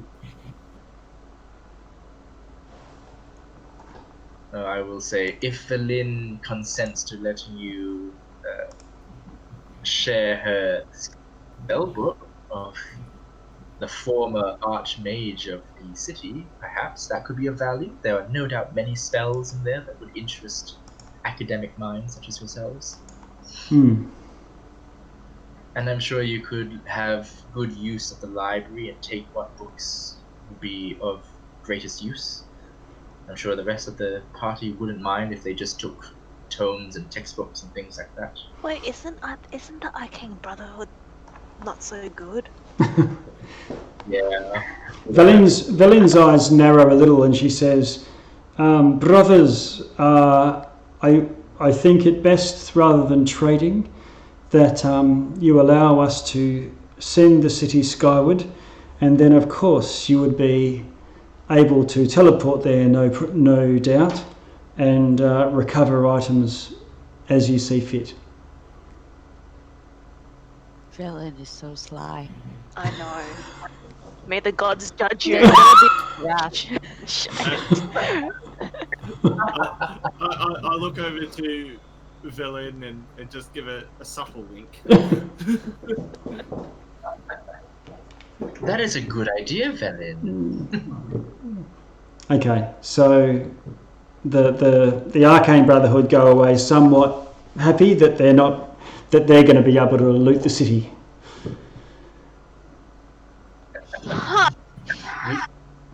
We have to set up some kind of spell to ward the Mythalar before we go, to make sure they can't just take control of it. Yeah, is there a way to cast up the force field maybe?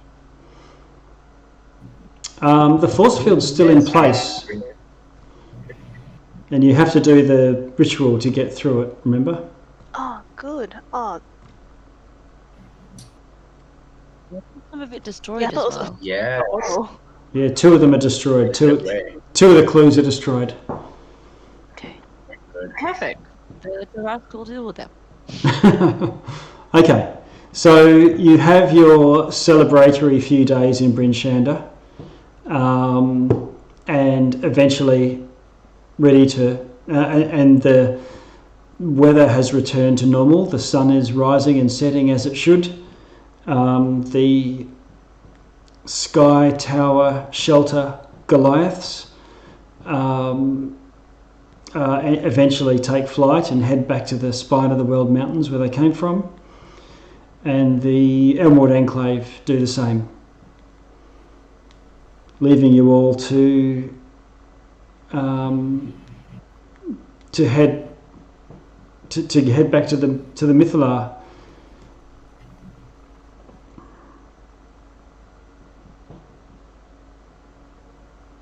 Right, city goer. You all gather round, attune to it, and send it skyward. Eventually, you get so high that you're above the clouds.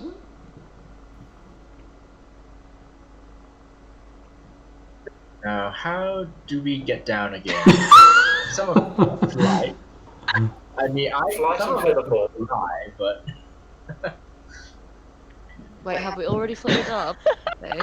do we want to leave people down, some people down? We want to just Yeah, I'm happy to stay down while you guys do it. No, actually. but I thought we had like all four of us that's attuned to it has to come up. Yeah, you do. yeah. I mean, I can carry someone, and I'm sure you've got the fly spell, Cletus. You Yeah. can probably cover. all this, So Okay, so Villain tuning, by the way. Yep, Valinda Latrine. She could polymorph. yeah, she can polymorph into like a flying mammoth and just fly down. Who knows? Flying mammoth. Okay, so you all go skyward. Oh my god.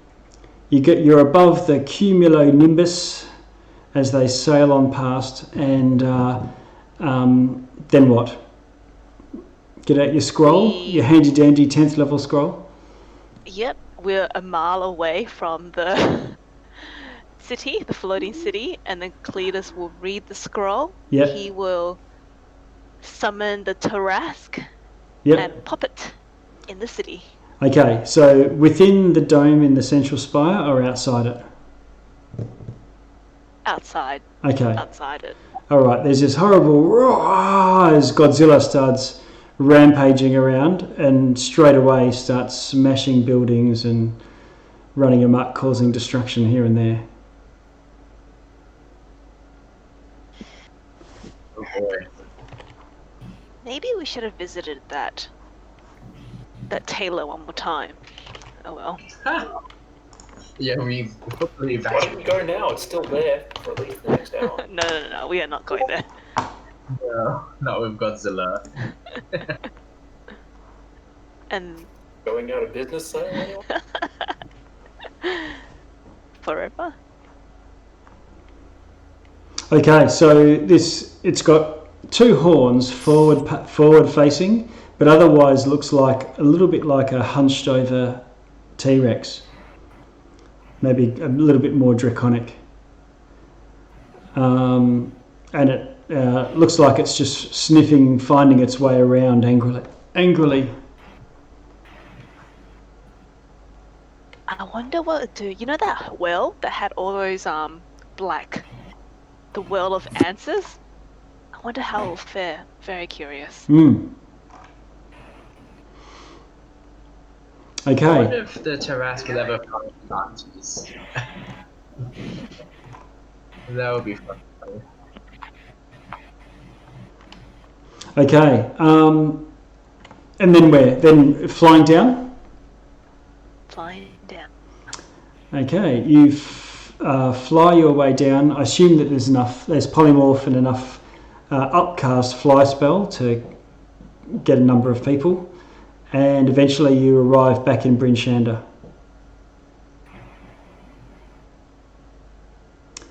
Velin says, I will not be coming with you to the south if that's what some of you are doing, but I can get you back to Luskan.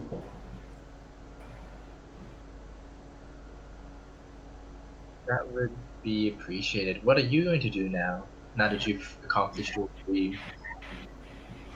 Well, I will be studying this spell book and continuing my research.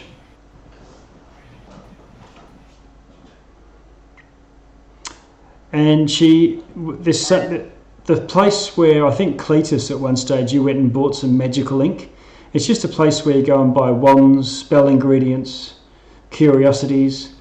It's pitched as a magic shop, but it doesn't actually have anything magic in it, but the sort of stuff that are raw ingredients that wizards might use. And in the upper floor is where they held the auction. And Velin says, come, and leads you down into the basement. And you go past a couple of secret doors, and 3 sub-basements down, there's this circle of runes. And she says this is a magic circle, it's permanent, and if you memorise these and you're of sufficient power, you can teleport to it if you know the right spell. There's a similar one in Luskan, and I also know the runes for this, so we can just leave. Could I get a copy of the runes from her, if that's alright? Like, in case I ever need to use them. Get like a friendly wizard to help me. A friendly wizard would have to be the ones that study the circle, the runes. You could. Yeah, I think they would need to physically inspect them.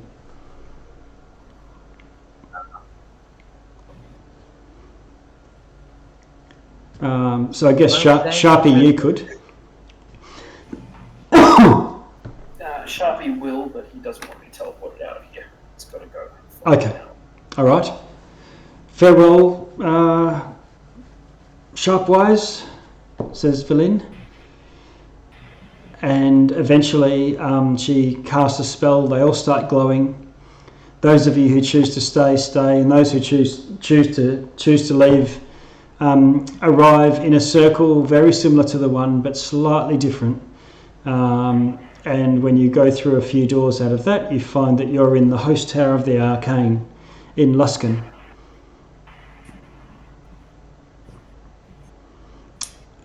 And she says, if on your travels you ever have other magics that you come across, she'd be definitely interested in purchasing anything that you find. Well, of course, you'd best believe we're going to be keeping in touch by sending. We must have tea sometime. Okay, so I think it's almost midnight. The rest of you, some may continue on from this and some may not. We can work that out in the coming week or two. But this is the conclusion of Rime of the Frost Maiden, at least this stage of it. Good job, guys. Well done, everyone. Good campaign, everyone. We did it! We really spent how many months? Okay, I'm going to close out this. We'll close out with the rhyme close.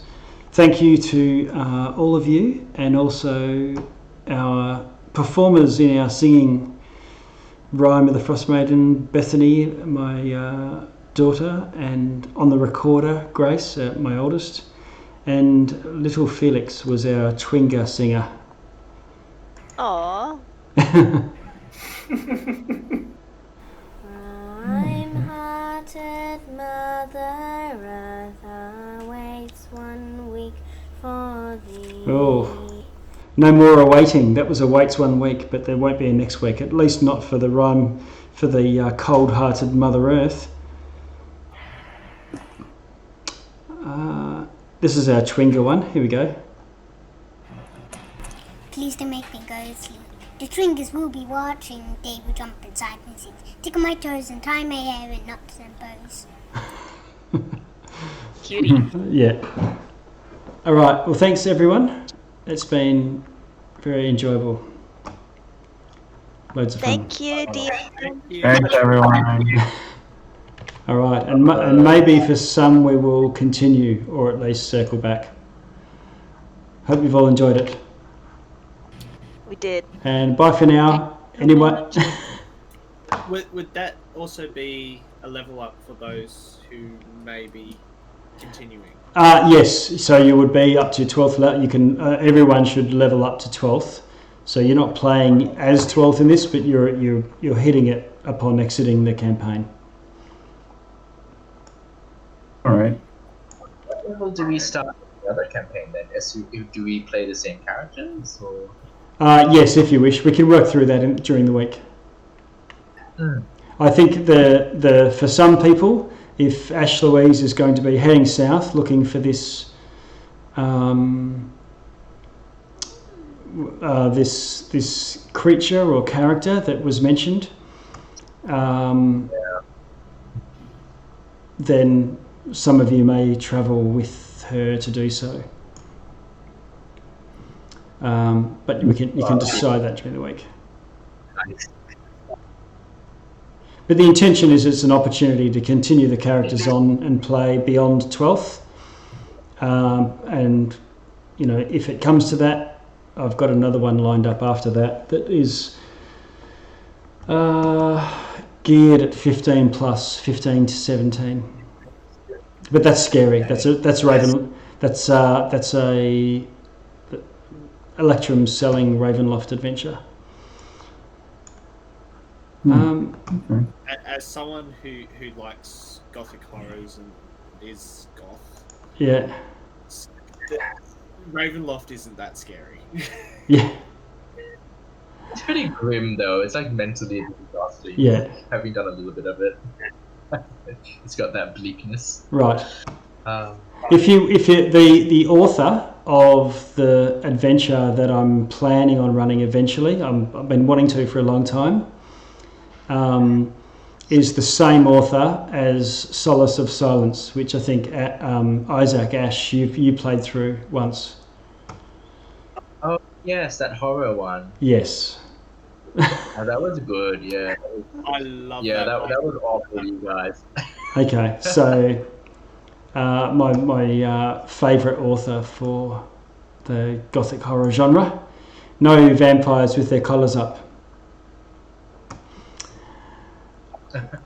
Okay, all right. Well, I'm going to sign out for here, and hopefully we'll play again.